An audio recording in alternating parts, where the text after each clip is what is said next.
আমার যখন 1.5 বছর বয়স তখন আমার আব্বা মারা যায়। আচ্ছা, আমি পরিবারের সবার ছোট, আমরা 5 ভাই 1 বোন। 1.5 বছর বয়সে আমার আব্বা মারা যাওয়ার পর সংসারটা খুবই আর্থিক অবস্থার দিকে খুবই দুর্বল ছিল। কি করতেন আপনার বাবা? আমার বাবা ছিলেন বাবুর্চি। আচ্ছা, তো আমাদের সংসারে সেই সমস্ত খুব টানাটানি ছিল। তা নানার বাড়ি থেকে অনেক সাহায্য করতো, আমার মামা অনেক সাহায্য করতো।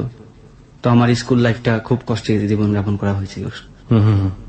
দেখা যেত যে আমি স্কুলে গেছি, মাঝে মাঝে দেখা যায় আমার পকেটে 1 টাকাও থাকতো না।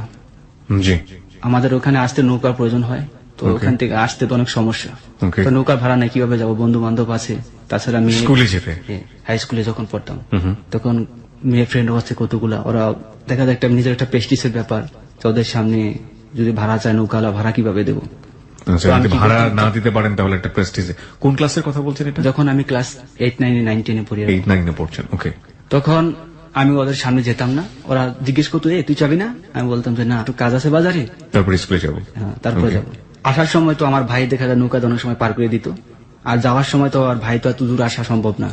আর তখন তো মোবাইল ফোন ছিল না। মানে নৌকা কি আপনাদেরও ছিল? একটা নৌকা আমাদের ছিল, কিন্তু সেই নৌকাটা কি পারিবারিক কাজে ব্যবহার করা হতো, মানে আলটিমেটলি এখানে পাড়াপাড়ের কাজে ব্যবহার করার সুযোগ ছিল। আর আমাদের বাজার থেকে বাড়ির ডিস্টেন্সটা অনেক। আচ্ছা, তো ওরা সবাই যখন চলে যেত, যখন নাকি অন্ধকার হয়ে যেত, তখন আমি নিজে পেনটা খুলে দেখা যায় পেন এবং বই একসাথে বেঁধে তারপরে সাঁতার দিতেন নদীতে। হ্যাঁ, ওই সময় আমরা এটা কি মানে স্কুল ছুটি হওয়ার পরে? স্কুল ছুটি হওয়ার পরে যখন সন্ধ্যা হয়ে যেত, 5টার পরে সাধারণত। বুঝতে পেরেছি। এভাবে আমার স্কুল লাইফটা কেটেছে। তো এক পর্যায়ে যখন নাকি আমি এসএসসি পরীক্ষা দেওয়ার পরে, তারপরে যখন নাকি ইন্টারে চলে গেলাম, তখন একটু আর্থিক অবস্থা ভালো হয়েছে, ভাইয়েরা বাইরে চলে গেছে। ইন্টার পাস করার পরে দেখা যায় যে আর পড়াশোনা বা পারিবারিক একটা চাপ, পরিবারে হাল ধরতে হবে, যার কারণে আমি প্রবাসে যাওয়ার জন্য প্রস্তুত হলাম। প্ল্যান করছি। অ্যাকচুয়ালি আমি সিঙ্গাপুরে যখন ট্রেনিং সেন্টারে ভর্তি হই, তাদের আমাদের বাড়িতে একটা গাভী ছিল, সেই গাভীটা বিক্রি করে আমি ট্রেনিং সেন্টারে ভর্তি হই। মানে ট্রেনিং সেন্টারের খোঁজটা পেলেন কিভাবে আপনি? আমার এক চাচাতো ভাই আছে, ওর ভাই আরো 2টা সিঙ্গাপুর থাকে, ও ট্রেনিং সেন্টারে লোক ভর্তি করায়। আচ্ছা, 2009 সালের কথা। 2009 সালে, ওকে। ট্রেনিং সেন্টারে ভর্তি হলেন। ট্রেনিং সেন্টারে ভর্তি হওয়ার পরে ওখানে আমি প্রায় 1 বছর ট্রেনিং দিছি। জীবনে কখনো কাজ করিনি, পড়াশোনার মধ্যে ছিলাম। আমার অনেক পরিশ্রম হতো, যে সবাই কাজ করতো কিন্তু আমি কাজ করতে পারতাম না। যখন রাত 12টা বাজে সবাই ঘুমায় যেত, আমি ছাদের উপরে গিয়ে একা একা কান্না করতাম। আল্লাহর কাছে বলতাম যে আল্লাহ, আমার কাছে তো শক্তি আছে, সবাই পারে, আমি কেন পারি না? সবাই ঘুমাইতো কিন্তু আমি ঘুমাইতাম না। তো এক পর্যায়ে দেখা যায় আমার কাজে অনেক স্পিড হয়ে গেছে। কি কাজ ছিল এটা? আমার কনস্ট্রাকশনের, এটা মেটালের কাজ, যে আপনারা দেখেন না বিল্ডিং এর যে বিভিন্ন স্ল্যাব যখন মেকিং করে রিবার দিয়ে, রড দিয়ে মেকিং করার পর নিচে যে আপনার ঠেকনাতে গুলা দেওয়ার পরে মেটাল বসানো হয় না, সেই মেটালের কাজটা আমি করছি। যেগুলার একটা একটা বেড়ার ওজন প্রায় 80 কেজি। যারা হয়তো বা কাজগুলা করছে তারা বলতে পারবে। নিজে 2 হাত দা তুলতে হয়, এবং একটা সেনুর ওজন হচ্ছে 2 কিলো, 2টা ইউক্লিপের ওজন প্রায় 1 কিলো। এগুলো একসাথে নিয়ে উঠে তারপর ক্লিপ লাগাইতে হয় বা সেনুদের বাইরে লাগাইতে হয়। মাই গুডনেস, মানে অনেক পরিশ্রম। মানে ইন্টারমিডিয়েটে পড়বে একটা ছেলের বয়স তখন 16 থেকে 18 বছর, এবং বুঝতেই পারছেন এমন একটি পরিবারে বড় হচ্ছে সে, যার খাদ্যের পুষ্টিমান কিরকম হতে পারে, কারণ নিদারুণ দৈন্য অবস্থা, এবং সেই ছেলেটিকে এই কাজটি করার জন্য ভয়াবহ রকমের চেষ্টা করতে হচ্ছে, মানে ভবিষ্যৎ পাল্টানোর জন্য। ওকে, যাই। তারপর আমি ট্রেনিং সেন্টারে ট্রেনিং দেওয়ার পরে যখন নাকি আমার ফাইনাল পরীক্ষা হলো, ফাইনাল পরীক্ষা দেওয়ার সময় ইনশাল্লাহ ফাইনাল পরীক্ষা পাশ করলাম। ইন্টারমিডিয়েট পাশ করলেন আপনি? না, আমি যে সিঙ্গাপুরে। আচ্ছা, সিঙ্গাপুরের, মানে সিঙ্গাপুরের ব্যাপারে যে এক্সামের কথা বলছিলেন আপনি, এখানে ভোকেশনাল ট্রেনিং এর যে এক্সাম। ওকে, আচ্ছা। তারপর পাশ করার পর সিঙ্গাপুরে যাওয়ার জন্য আইপি আসলো, ভিসা আসলো, সিঙ্গাপুর চলে গেলাম। চলে যাওয়ার আপনার নিজের কত টাকা লেগেছিল সিঙ্গাপুর যেতে? 5.5 লাখ টাকা। 5.5 লাখ টাকা আপনি কিভাবে ম্যানেজ করলেন? এগুলো আমার ভাইরা দিয়েছে, কারণ আমার ভাইরা সৌদি আরব থাকে। স্যার, আমার আপাকে আমি স্যালুট জানাই। উনি আমার জন্য অনেক কিছু ত্যাগ ছিল। আমার আপা কিন্তু খুব দারিদ্র, আমার দুলাভাই গৃহস্থালী করে, কিন্তু উনার জমানো টাকা দিয়ে আমাদের 2 ভাইকে বিদেশ পাঠাইছে। আপনার 5.5 লাখ টাকা আপনার ভাই বোনরা মিলে কোনোভাবে ম্যানেজ করে দিল, এবং আপনি সিঙ্গাপুরের দিকে যাত্রা শুরু করলেন। তারপর যেদিন আমার ফ্লাইট, আমি তো কখনো বিমানে উঠি নাই, বা বিমান দেখতে কিরকম, বা এমনি দেখছি আকাশ দিয়ে উড়ে যেতে দেখছি। চলে যাওয়া আমার কাছ থেকে বিদায় নিলাম, সবার কাছ থেকে বিদায় নেওয়ার পরে যখন এয়ারপোর্টে আমার ভাই আমাকে পৌঁছে দেওয়ার জন্য, আমার ভাইও ছিল আমার সাথে। তো আমার ভাই আমি যখন যাই, আমার মা চোখের পানি আমার বুকের মধ্যে জড়াই দিয়ে বলছিল, বাবা তুই সবার ছোট, তুই চলে যেতেছস। আমার মা আমাকে ভীষণ ভালোবাসে, আসলে প্রত্যেক মায় প্রত্যেক সন্তানকে ভালোবাসে। তো আমার মা আমার বুকে জড়ায় অনেক কান্না করছে। আমি শুধু আমার মাকে সান্ত্বনা দিয়েছি। মানে এয়ারপোর্টের ভিতরে যখন ইমিগ্রেশন ক্লাসের ভিতরে ঢুকে, তখন সেই সময় একটা ফিলিংস আসে, তখন মনে হয় যে জাতীয় সঙ্গীতের কথা, আমার সোনার বাংলা আমি তোমায় ভালোবাসি। আসলে এখানে যে একটা ফিলিংস, যে অনুভূতি, চোখের পানি, আমার মনে হয় না এরকম কোন মানুষ যারা ঘুরতে যাবে তাদেরটা আমি বলতে পারি না, যারা কাজে যাবে কাজ করার জন্য চোখের পানি কেউ আটকে রাখতে পারবে। তখন আমার ভাইয়ের চোখের পানি ঝরঝরায় ঝরতেছিল এবং আমার চোখের পানি ঝরঝরায় ঝরতেছিল। আমাকে যতক্ষণ পর্যন্ত দেখা গেছে আমার ভাই ততক্ষণ পর্যন্ত তাকায় রয়েছে আমার দিকে এবং হাত দিয়ে ইশারা দিছি। তারপর যখন বিমানে উঠলাম, বিমানে ওঠার পরে তো তখন তো একটা অন্যরকম ফিলিংস আসে, কারণ আমি জীবনে কখনই বিমানে উঠি নাই। তখন একটা ভয় ভয় লাগছিল। তারপর দেখা যায় যখন সিঙ্গাপুর বিমানটা ল্যান্ড করে তখন সবাই একটা চিৎকার মানে একটা হুল্লার দিয়ে উঠলো, এই সিঙ্গাপুর চলে আসে। যখন নাকি বলছে লেডিস এন্ড জেন্টলম্যান যে ওয়েলকাম টু সিঙ্গাপুর, কারণ এত দিনের সাধনা আমার মতো এরকম অনেক ইয়ে আছে যারা ট্রেনিং দিয়ে যেতেছি।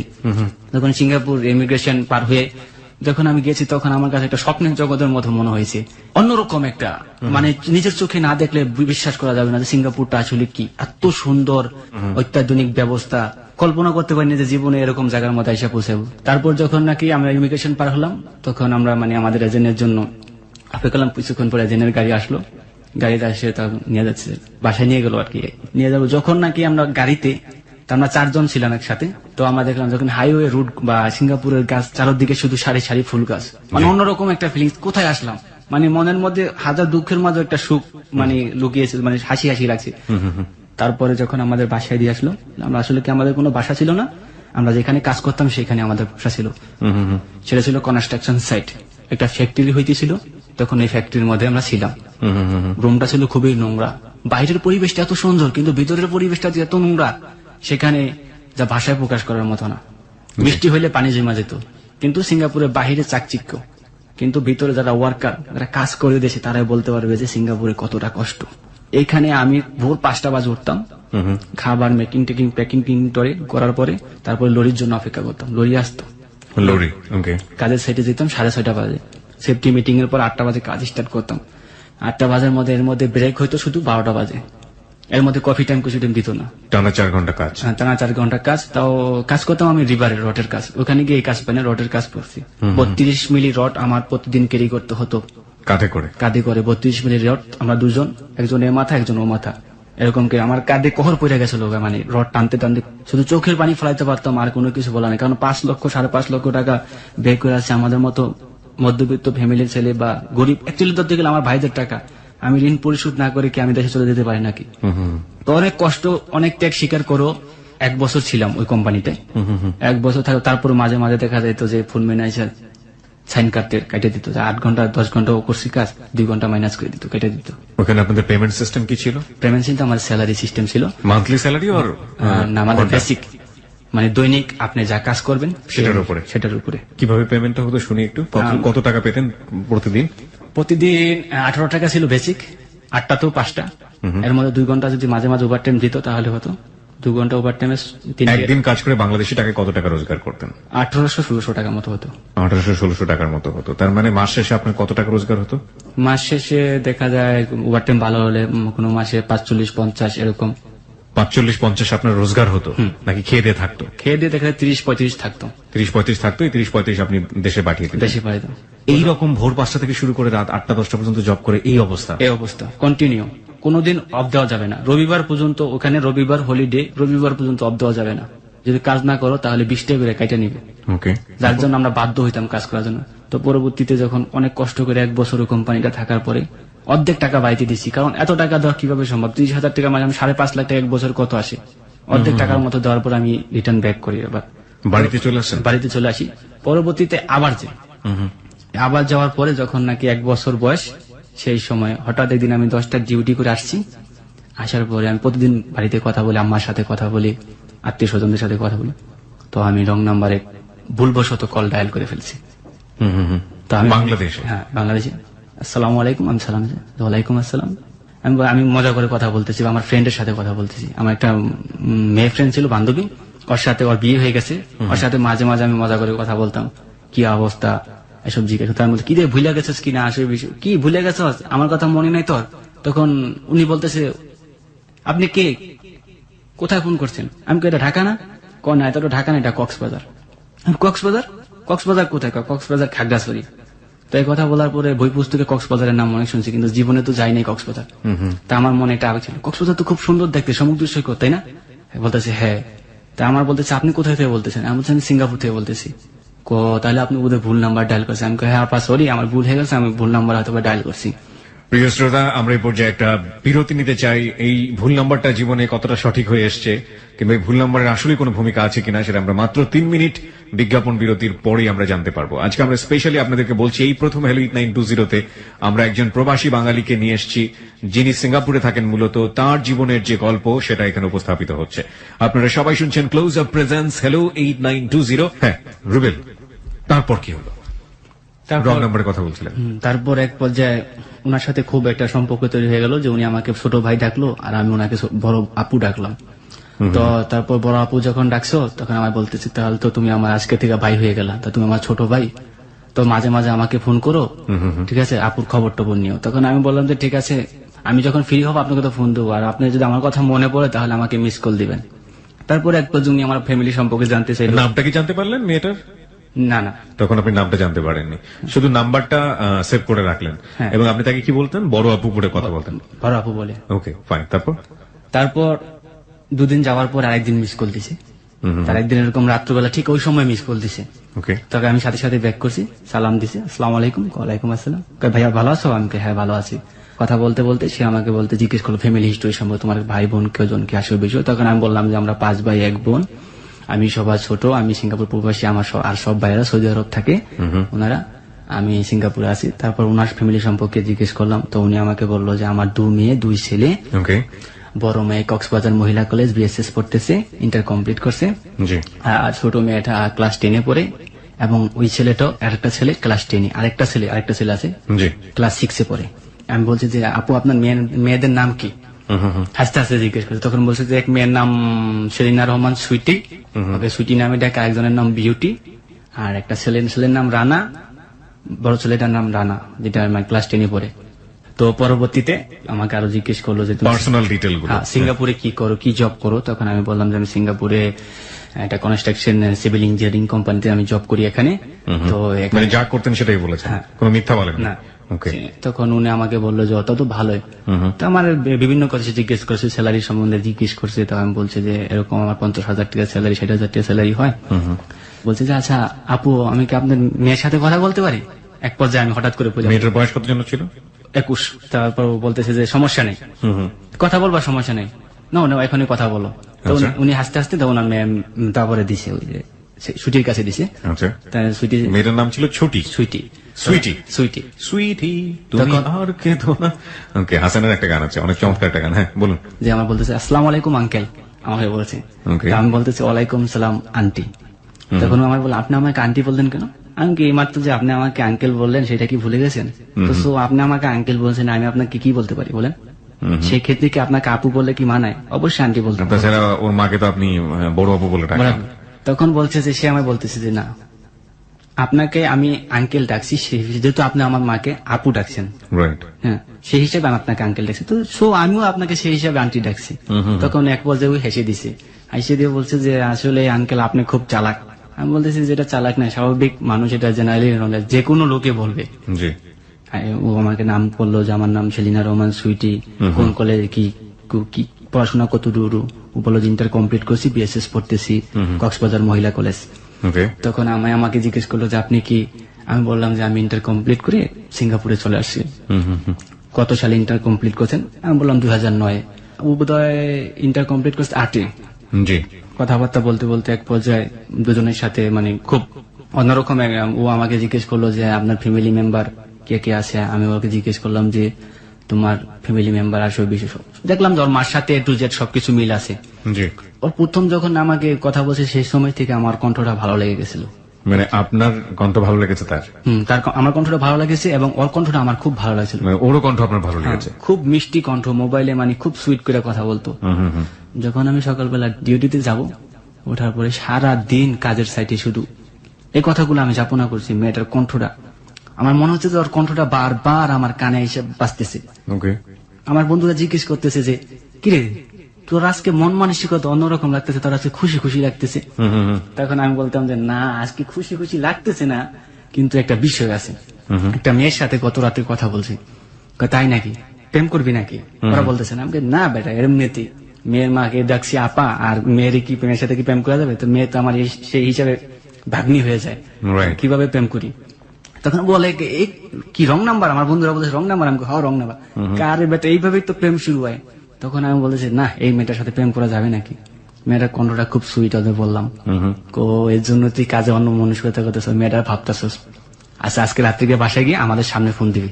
জি তারপর যখন আমি কাজ শেষ সবাই বাসায় ফিরে আসলাম যে 10টার দিকে, জি 9টার দিকে, 10টার দিকে 9:30 দিকে আমরা মানে কাজ 10টা, কিন্তু 9:30 দিকে আমরা কাজটা শেষ করে চলে আসি, জি। একটু আধা ঘন্টা আগে চলে আসি যাতে গোসল টোসল করে। তারপরে কি বন্ধুরা সবাই বসলো, আমি ফোন দিলাম, লাউড স্পিকার দিয়ে দিলাম, তখন ফোন দিছি। ফোন দেওয়ার পরে আসসালামু আলাইকুম আপা, ভালো আছেন? হ্যাঁ ভাইয়া ভালো আছি, তুমি ভালো আছো? আমি হ্যাঁ।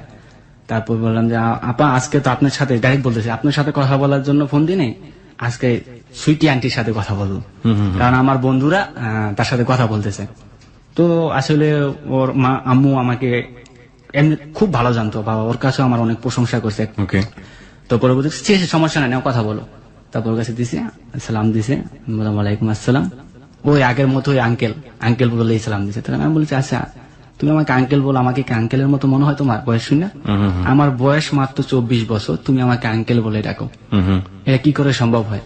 এইটা কি কাইটা ছিঁড়ে কিছু করা যায় না? কয় দেখেন আপনি আমার মাকে আপা ডাকছেন, এখন আমি আপনাকে কিভাবে ভাইয়া ডাকি বলেন? আপনি যদি আমার মাকে আন্টি ডাকতেন তাহলে আজকে আমি আপনাকে ভাইয়া ডাকতাম।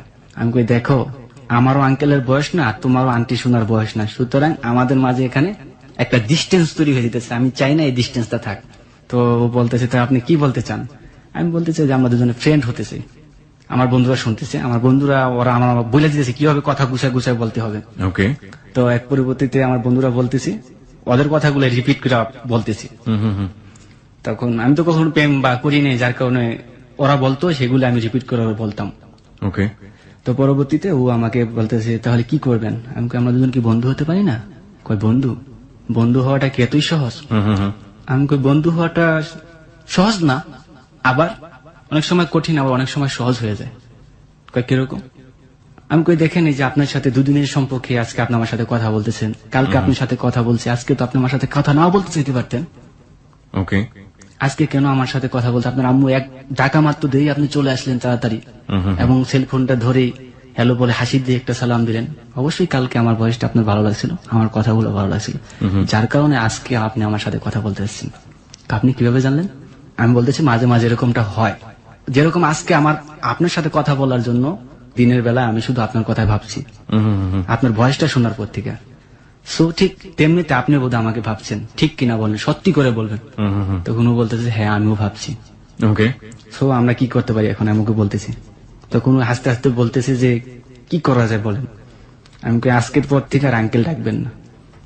কয় তাহলে আপনিও আন্টি ডাকবেন না? আমি বলতেছি ঠিক আছে আন্টি ডাকবো না।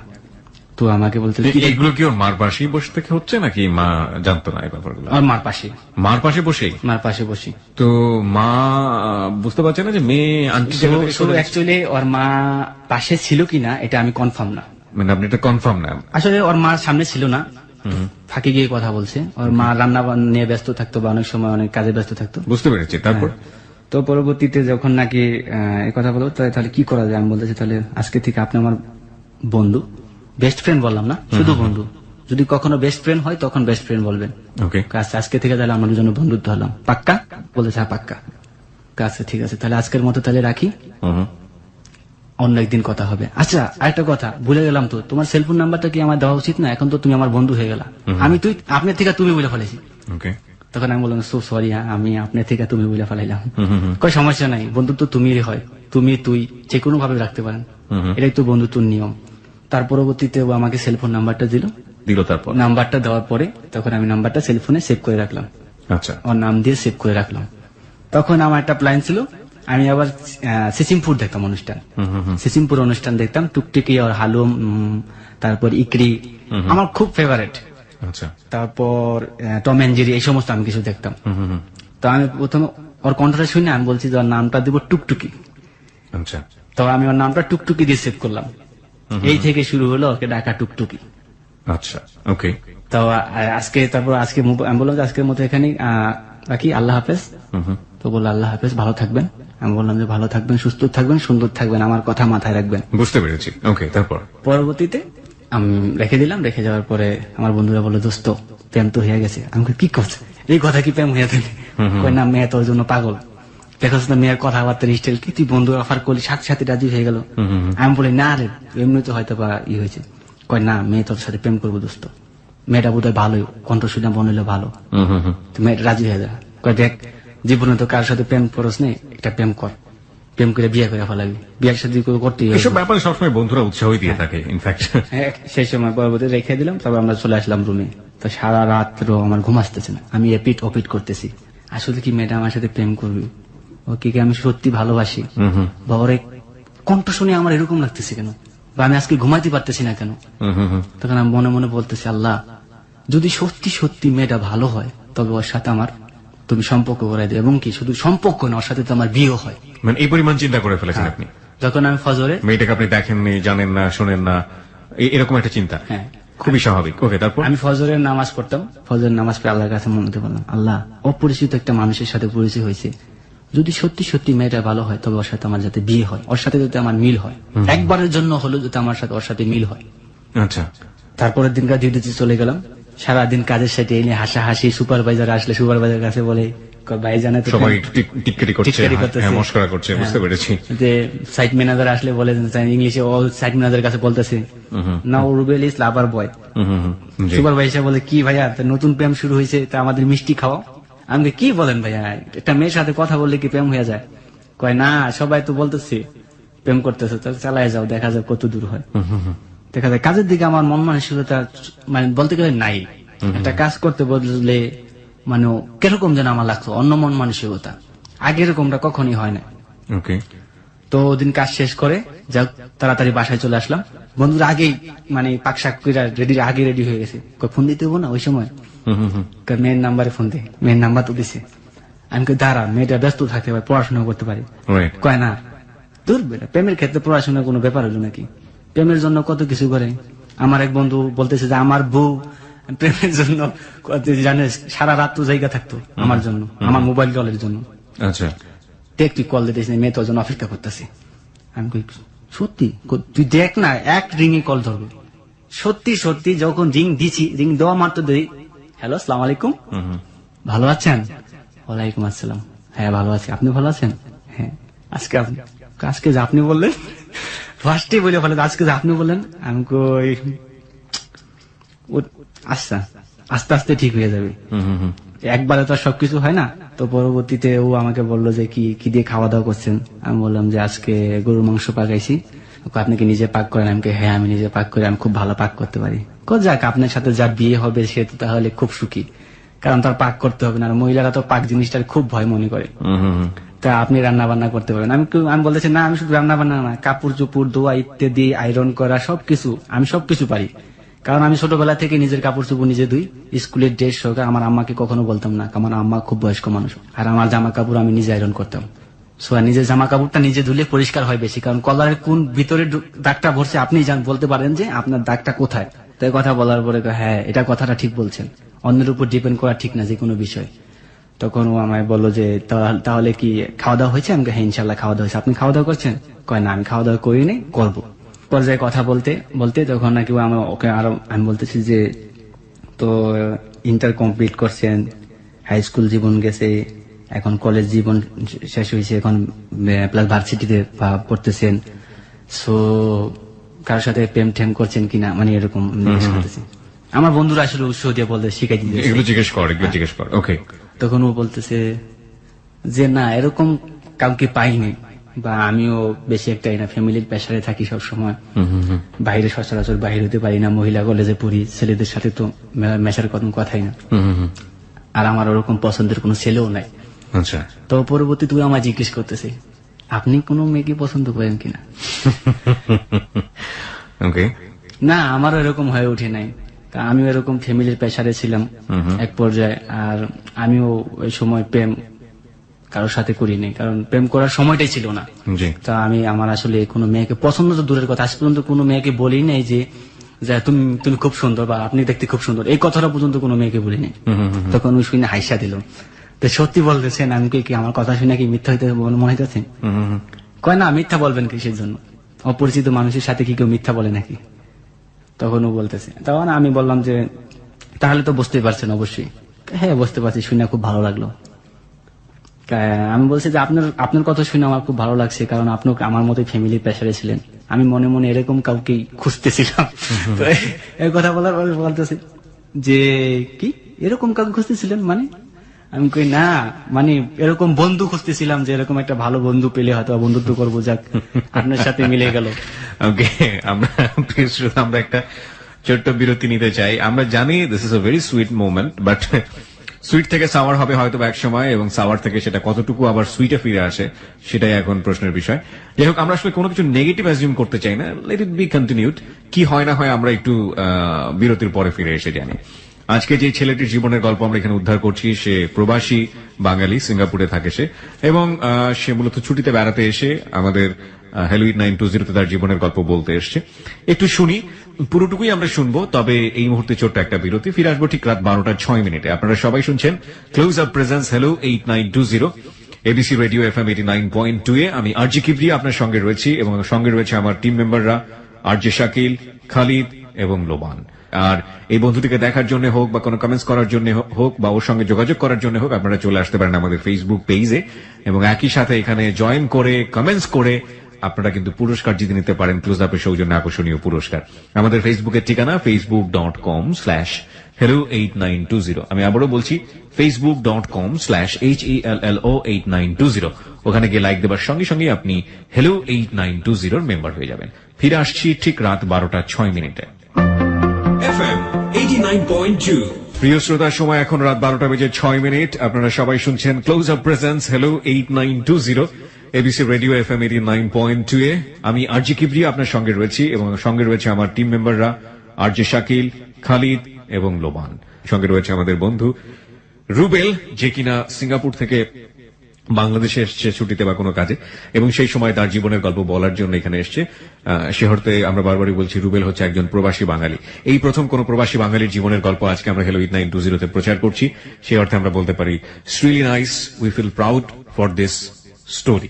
ওকে, ওর কাছেই ফিরবো, তবে তার আগে আপনাকে একটু বলি, আপনি যদি আপনার জীবনের গল্প হ্যালো 8920 তে এসে বলতে চান লাখো মানুষের কাছে, হয়তো কিছুই করতে পারবো না আপনার জন্য, কিন্তু আপনাকে একটু বেটার ফিল দিতে পারবো যে না, আপনার জীবনের গল্প লাখ লাখ মানুষের কানে পৌঁছে গেছে। এবং শুধু তাই না, এই জীবনের গল্প সারাটা জীবন এবিসির আর্কাইভে থেকে যাবে। অর্থাৎ আমরা হয়তো একদিন হারিয়ে যাব, আপনি হয়তো একদিন হারিয়ে যাবেন, কিন্তু এবিসির আর্কাইভে আপনার জীবনের গল্প সারাটা জীবন থেকে যাবে। এবং এই গল্পটি মানুষ হয়তো 100 বছর পরে হলেও আপনার জীবনের গল্প শুনতে পারবে। এটা কিন্তু একটা অসাধারণ পাওয়া। সেই জায়গাটা থেকে আপনি যদি মনে করেন আপনার জীবনের গল্প আপনি হ্যালো 8920 তে এসে বলবেন, এবং সেটা সত্যি সত্যি মানুষকে কিছু না কিছু শেখাতে পারবে ইন এ পজিটিভ সেন্স, আপনি আমাদের এখানে আসতে পারেন। ফাইন, ফিরছি আমরা। তারপর আপনি কোনো না কোনো ভাবে বলেই ফেলেছেন যে আমি তো এরকম একটা মেয়ে খুঁজছিলাম, তাই না? মেয়েটার নাম ছিল সুইটি। সুইটিকে, হ্যাঁ। তারপর এক পর্যায়ে ওকে আমি আর জিজ্ঞেস করলাম যে আচ্ছা তোমার কি কি সবচেয়ে বেশি পছন্দের জিনিস? না, আপনি আগে বলেন আপনার কি কি বেশি পছন্দ। ওকে, আমি কই না, আমি আগে প্রশ্ন করছি, আগে উত্তর দাও। তো আমায় বললো যে আমি সবচেয়ে বেশি পছন্দ করি সিসিমপুর, হালুমকে আমার বেশি পছন্দ হয়। এটা আপনি বলছেন না, ও বলছেন? ওকে, টুকটুকি এবং ইকরি এদেরকে আমার পছন্দ খুব। ওকে, তাই নাকি? বলতেছে হ্যাঁ। আর কি? আর টম এন্ড জেরি। আর কি কি পছন্দ? ও বলতেছে যে খাদ্যের দিক দিয়ে আমার সবচেয়ে প্রিয় মাছ ইলিশ। বড় মাছ ছাড়া আমি ভাত খেতে পারি না। আর এমনি সবজির মধ্যে পুঁই শাক, পটল, বিভিন্ন কিছু বলতেছে, সে ফুলকপি, বাঁধাকপি। তারপর এক পর্যায়ে আমি বললাম যে আচ্ছা আপনার দুটো পছন্দের সাথে আমার একদম মিলে গেছে। তো বলতেছে কি? সিসিমপুর আর একটা হচ্ছে টম এন্ড জেরি। আমার বলতেছে যে সিসিমপুরের মধ্যে আপনার সবচেয়ে বেশি ফেভারিট কে? আমি কই টুকটুকি। টুকটুকিটাকে আমার খুব বেশি ভালো লাগে। ও আমায় বলতেছে তাই নাকি? ও বলতেছে আমার পছন্দ হালুম। আমি বলেছি তাই নাকি? আপনার নামটা কিন্তু আমি টুকটুকি দিয়ে সেভ করছি। কি বললেন? আমি কি টুকটুকির মতো ছোট নাকি? না, কিন্তু আমি আপনার নামটা টুকটুকি দিয়ে সেভ করছি, কারণ টুকটুকি আমার ভীষণ পছন্দ। টুকটুকি যদি ওরকম হতো না, তাহলে টুকটুকিকে আমি বিয়ে করে ফেলতাম। বুঝতে পেরেছি, টুকটুকির উপর সবকিছু মেরে দিচ্ছেন। তার পরবর্তীতে ও বলতেছে যে হালুমকে আমার ভীষণ পছন্দ, হালুম যদি মানুষ হতো আমি ওকে বিয়ে করে ফেলতাম। তো এক পর্যায়ে বলতেছে যেহেতু আপনি আমার নামটা টুকটুকি দিয়ে সেভ করছেন, তাহলে আপনার নামটা আমি হালুম দিয়ে সেভ করবো। ততদিনে আপনার বড় আপু কোথায় গেল? মানে ওর মার সাথে কি কথাবার্তা হয়? ওর মার সাথে অল ইন্টুডেল কথাবার্তা বন্ধ হয়ে গেছে অলরেডি। এখন আর মার সাথে কথাবার্তা হয় না। ওকে, ওকে, ফাইন। তারপর আজকে থেকে আপনার আমি হালুম বলে ডাকবো। আমি কই সমস্যা নাই, আমি আপনাকে টুকটুকি বলে ডাকবো। তো সুতরাং আজকে কি আমাদের কি এখন কি শুধু বন্ধুত্ব থাকা যাবে, এখন কিন্তু হালুম টুকটুকিতে এসে বসছি। তখন ও বললো যে তাহলে কি, আমি বলি তাহলে বেস্ট ফ্রেন্ড। এত তাড়াতাড়ি বেস্ট ফ্রেন্ড হওয়া কি সম্ভব নাকি? আমি কই না, এই যে এখন হালুম টুকটুকিতে যেহেতু এসে পড়ছি, তো এই হালুম টুকটুকি তো বেস্ট ফ্রেন্ড। ঠিক আছে, আজকে তাহলে আমরা বেস্ট ফ্রেন্ড হয়ে গেলাম।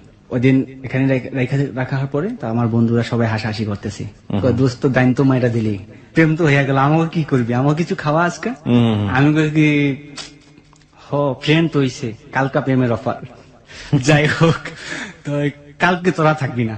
কই কেন? তোরা কথা থাকলে আমি মনের কথা খুললা বলতে পারি না, আমার মনের আবেগের থেকে যে কথাগুলো আসে সেগুলো বলতে পারি না। ঠিক আছে, তো মানে আপনি যখন কথাগুলো বলতেন চারপাশে ওরা ঘিরে বসে থাকতো। ঘিরে বসে থাকতো, শুধু শুনতো। এটাকে বলে কঠোপনিষদে একটা কথা আছে, সেটা হচ্ছে কেউ ভোগ করছে, কেউ উপভোগ করছে। মানে একটি গাছের ডালে দুটো পাখি, হ্যাঁ, এবং এক পাখি খাবার খাচ্ছে, সে ভোগ করছে, এবং আরেক পাখি সেটা দেখছে, সে উপভোগ করছে।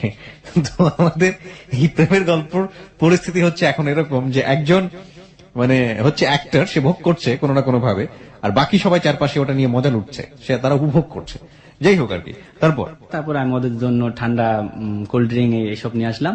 ড্রিঙ্ক করার পর সবাই রুমে চলে গেলাম। রুমে চলার পর ঘুমায় পড়লো ওরা, কিন্তু আমার তো ঘুম আসতেছে না। জি, মানে আমার এরকম মনে হইতেছে যেন যে ওকে আমি 1000 বছর ধরে চিনি, ওকে কখনো দেখি নাই। কল্পনা করতেছি যে একটা মেয়েকে দেখি নাই, তার প্রতি এতটা ইমোশনাল হয়ে গেল। না দেখে এরকম ইমোশনাল হওয়াটা, মেয়েটাকে দেখা উচিত। আমার তো মনে হয় মেয়েটাকে আমি ভালোবাসা ফেলাইছি। আমি নিজে নিজে প্রশ্ন করতেছি এবং নিজে নিজে রাত্রে ভাবতেছি। তখন আমি এক পর্যায়ে চিন্তা করলাম যে না, এতটা ইমোশনাল ভাবে এত দূরত্ব আগানো যাবে না, নিজেকে একটু শক্ত করতে হবে।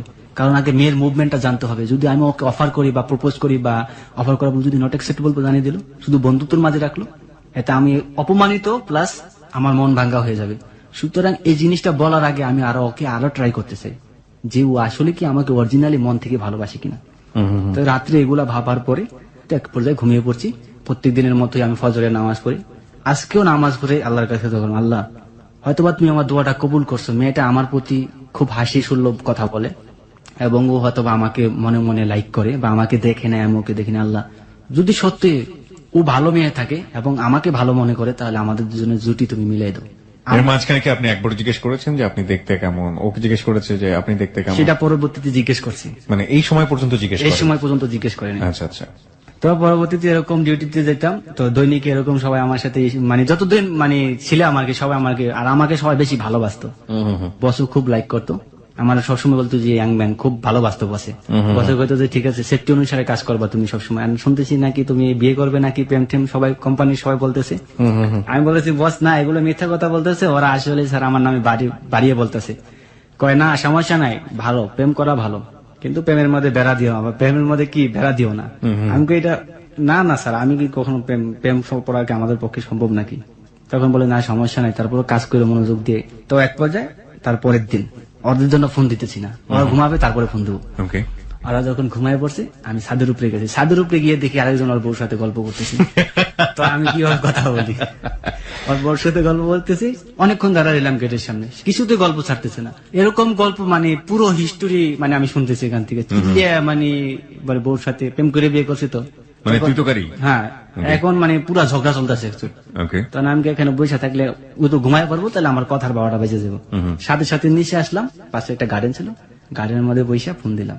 অলরেডি ও আমাকে 3টা মিস কল দিয়ে দিছে। ওই সময় 3টা মিস কল দিছে, ফোন দিছি, রিং ধরে না। কাইতো দিছি, রিং ধরে না। কি আমার ভুল বুঝলো নাকি? তো 3বার রিং দেওয়ার পর ধরছে। আজকে সালাম টালাম কিছু নেই। আমি বলতেছি আসসালামু আলাইকুম, মরা কণ্ঠে ওয়ালাইকুম আসসালাম, এরকম করে বলতেছে। আজকে কণ্ঠস্বরটা কিরকম লাগতেছে। আপনাকে আমি কতগুলো মিস কল দিছি এবং ডাইরেক্ট কল দিছি, আপনি কেন রিসিভ করলেন না?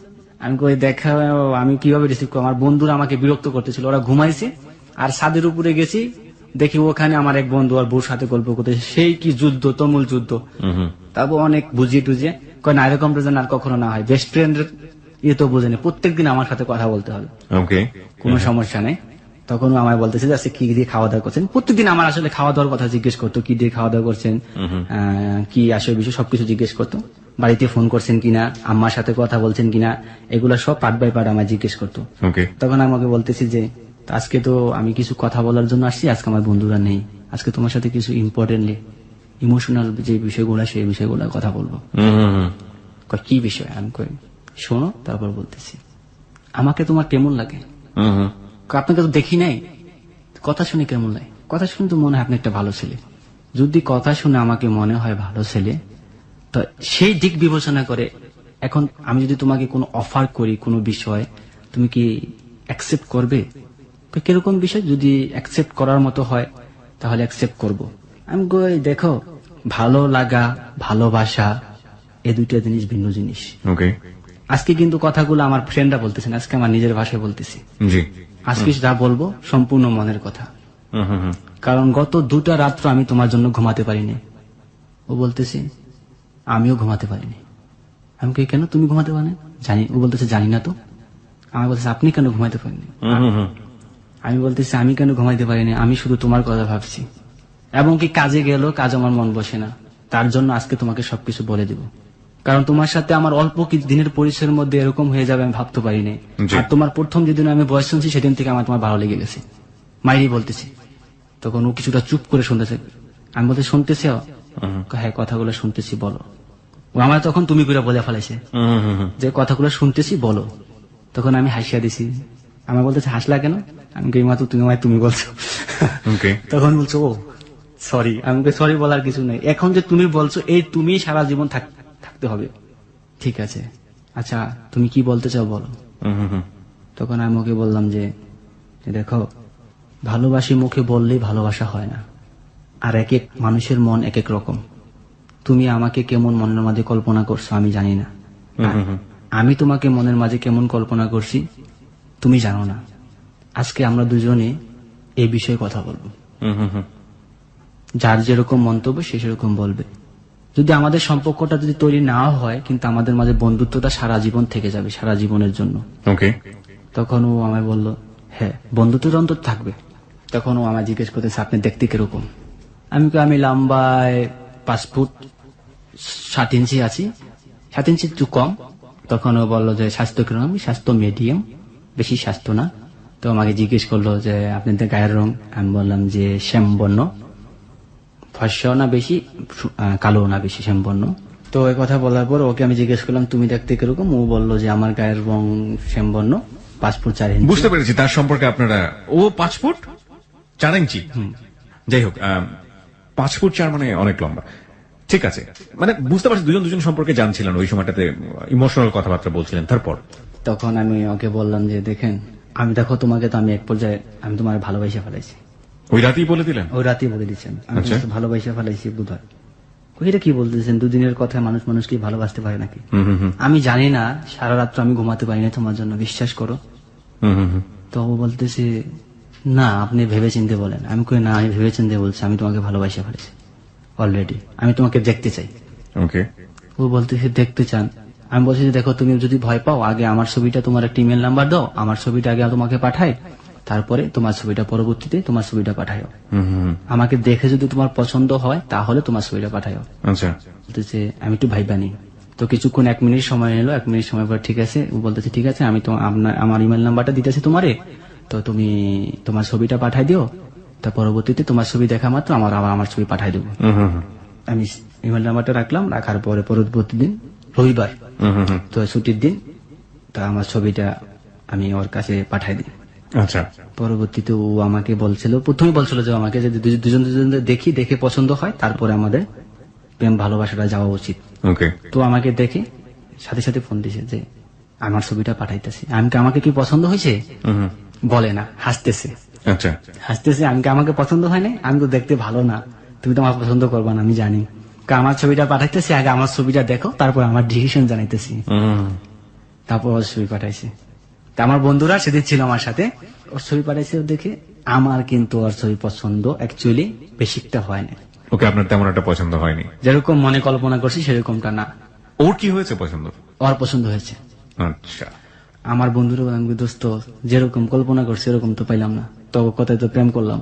তখন ওরা বলেছে তুই মেয়েটার চেয়ার ফেস দেখছো, চোখগুলা দেখছস, তুই এই মেয়েটার সাথে দুদিন কথা বলছস, ই করছস, এখন যদি এই মেয়েটা তুই 10 দিস, এই মেয়েটা তোর অভিশাপ দেওয়া, মেয়েটাকে দেখতে একেবারে খারাপ নাকি? আমাদের সবার পছন্দ, তোর পছন্দ হয় না গেলে? আমার পছন্দ হয়েছে, কিন্তু আমি মনের মতো তো আমি যেরকমটা কল্পনা করছিলাম ওটা না। তো আমার বন্ধুদের বিষয়ে আর কি আমি বেশি আগ্রহ হয়েছি, ওরা আমাকে বেশি ইমোশনাল করছে। তো পরবর্তীতে তুই জানা দিয়ে মেয়ের পছন্দ করছো, তাহলে তোর সাথে আমি গাড়ি এরকম বলতেছে, তুই রাতে ভাই বাজে তুই ওর ভালোবাসিস কিনা, তুই সত্যি সত্যি ওর ভালোবাসিস দেখিস। তো পরবর্তীতে আমি সাথে সাথে জানা, হ্যাঁ তোমার আমার পছন্দ হয়েছে। তো বললো যে হ্যাঁ আমাকে তোমার পছন্দ হয়েছে। মানে এটা আপনার মনের ইচ্ছার বিরুদ্ধে হলো, আপনার বন্ধুদের চাপাচাপিতে আপনি কাজটা করলেন। হ্যাঁ। ওকে। রাত্রে যখন রুমে আসছি, রুমে এসে ভাবতেছি আসলেই করে আমি ভালোবাসি। দেখে নিজে নিজে চিন্তা করলাম না আসলে ওর প্রতি আমি ইমোশনাল, শুধু ওর ছবি দেখে না বা ওরই দেখে না, ওর প্রতি আমার অন্যরকম একটাই যে না আসলে আমার বন্ধুদের কথা ঠিক বলছে, ওর আমি ভালোবাসি। আর ভালোবাসা সৌন্দর্য দিয়ে হয় না। তো এক পর্যায়ে এরকম প্রত্যেক দিনে ওর সাথে আমার কথা হতো, এরকম কোন রাত্রি নাই ওর সাথে আমি 2 ঘন্টা 4 ঘন্টা কথা না বলছি। প্রতি মাসে আমার মোবাইল বিল প্রায় 20-30 হাজার টাকা বাংলাদেশের খরচ হতো। আর তখন থেকে আমি প্রচুর কাজ করতাম, ওভার টাইম পার্ট টাইম, যখন যা পাইতাম সব করতাম। তো যখন ফোন দিতাম ও আমাকে বলতো যে হালুম, আমি বলতাম টুকটুকি, তখন বলছে আজকে সিসিমপুরে কি হয়েছে, তারপর আমার বলছে হালুম তো হাম হাম সবসময় হাম হাম করে। তখন আমি বলতাম যে টুকটুকি তো সবসময় দেখা যায় চিক চিক চিক চিক এরকম করে কথা বলে, আর মাথার মধ্যে এতটুকু চুল আর এতটুকু একটা ফরাক পরে ঠিক কিরকম করে, মানে এলিয়া মানে সবসময় কথাবার্তা হইতো। তো পরবর্তীতে আমাকে একদিন বলতেছে তুমি কি গান গাইতে পারো? আমি হ্যাঁ গান গাইতে পারি। তুমি গান গাইতে পারো, আমার এতদিন ধরে কথা বলতেছো, আমার কোনোদিন বললো না তুমি গান গাইতে পারো, আমাকে গান শোনাতে হবে। তখন আমাকে একটা গান গিয়ে শোনালাম। তো ও আমার গানগুলো খুব মনোযোগ দিয়ে শুনতো, যে তোমার আমার বলতো যে তোমার কণ্ঠটা খুব সুন্দর। আমি বলতে আমার পাম দিতেছ, হয়তো বা মোবাইলে সুন্দর শোনা যায় কিন্তু বাস্তবে আমার কণ্ঠটা সুন্দর না। কয় না, আমি বলি যে কেউ যদি কাউকে ভালোবাসে তাহলে তার সবকিছু এমনিতে সুন্দর লাগে। এদিক দিয়ে ওর সাথে কথা মানে ওর আম্মু মিস কল দিতেছে, ওর আম্মু মিস কল, আমি কই তোমার আম্মু তো মিস কল দিতেছে, কয় তাহলে আমি কাইটা দাও ব্যাক করো। তো ব্যাক করছি, ব্যাক করার সালাম দিচ্ছে আসসালামু আলাইকুম আপা ভালো আছে? ওয়ালাইকুম আসসালাম। বলতেছে ভালো নাই। আমি কেন, তুমি অনেকদিন ধরে ফোন দাও না, ব্যাপারটা কি? সন্দেহ করে বসে আমি কই দেখেন ব্যস্ত থাকি তো হয়তো ফোন দেওয়া হয়ে ওঠে না। কয় না অন্য কোনো কারণ আছে, আমার মেয়ের সাথে তুমি যেদিন থেকে কথা বলছো সেদিন থেকে তোমার ফোন দেওয়া বন্ধ হয়ে গেছে। বিষয়টা কি? আমার মেয়ে ওর দেখি মাঝে মাঝে দরজা লাগায় ওই জন্য কার সাথে কথা বলে। ছেলেটা কি তুমি যার সাথে কথা বলে? কি বলতেছেন আপা, আপনি কথা বললেন আমি আপনার মেয়ের সাথে কথা বলবো, এরকম কথা হইলো? আপনি আমাকে এরকম অবিশ্বাস করতেছেন। অবিশ্বাস করতেছি না অ্যাকচুয়ালি, কিন্তু আমার মনে হইতেছে তুমি ওর সাথে কথা বলো। দেখো তোমাকে একটা কথা বলে দে ভাই, আমার সোনার সংসারে তুমি আগুন দিও না। আমি সুখে আছি, তুমি আমার সুখটুকু কেটে নিও না। মানে এই ধরনের কথা আপনাকে বলে? এই ধরনের কথা বলেন। আমার মেয়েটা এখন খাওয়া দাওয়া ঠিক মতো করে না, এলোমেলো ভাবে চলাফেরা করে, সারাদিন কি যেন ভাবে।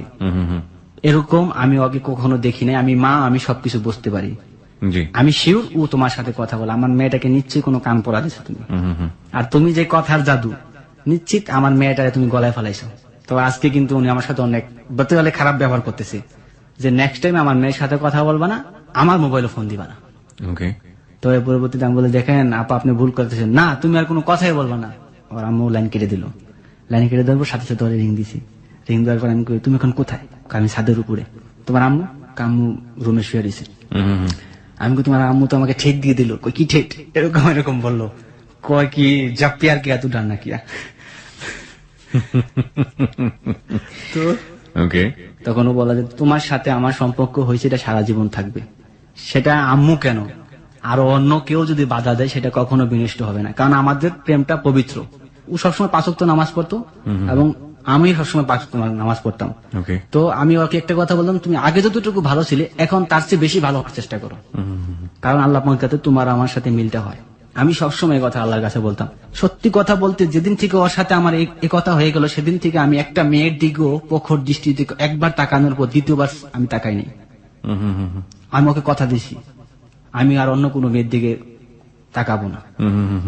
তো পরবর্তীতে ওরকম কথা বলতে একদিন আমার আফাকে বললাম যে তুই এখন বাড়িতে বেশি ফোন দিস না, বিষয়টা কি? আফাও কে বলতেছে আমার আপা। আমি বলি আপা এরকম একটা মেয়ের সাথে আমি কথা বলি, মেয়েটা দেখতে ভালোই, কক্সবাজার বাড়ি, আমার সাথে একদিন পরিচয় করে দিস। তো সেই সূত্রে আমার আফার সাথে একদিন ওরে পরিচয় করে দিলাম, কথাবার্তা বলে দিলাম। সেই থেকে আমার ছোট ছোট 2 বাগনি আছে, ওরে মামি মামি ডাকতো সবসময়। আমার আপার সাথে ভালো সম্পর্ক হয়ে গেল। ও আমাদের বাসায় ফোন দিত, আমার আপা ওকে ফোন দিত, আবার আমাকে বলতো, আমি টাকা না পাঠাইলে আমাকে বলতো তুমি টাকা পাঠাও না কেন? তোমার বাড়ি থেকে আমার ফোন দিয়ে বলছে, তুমি বলে এই মাসে টাকা দাও নাই।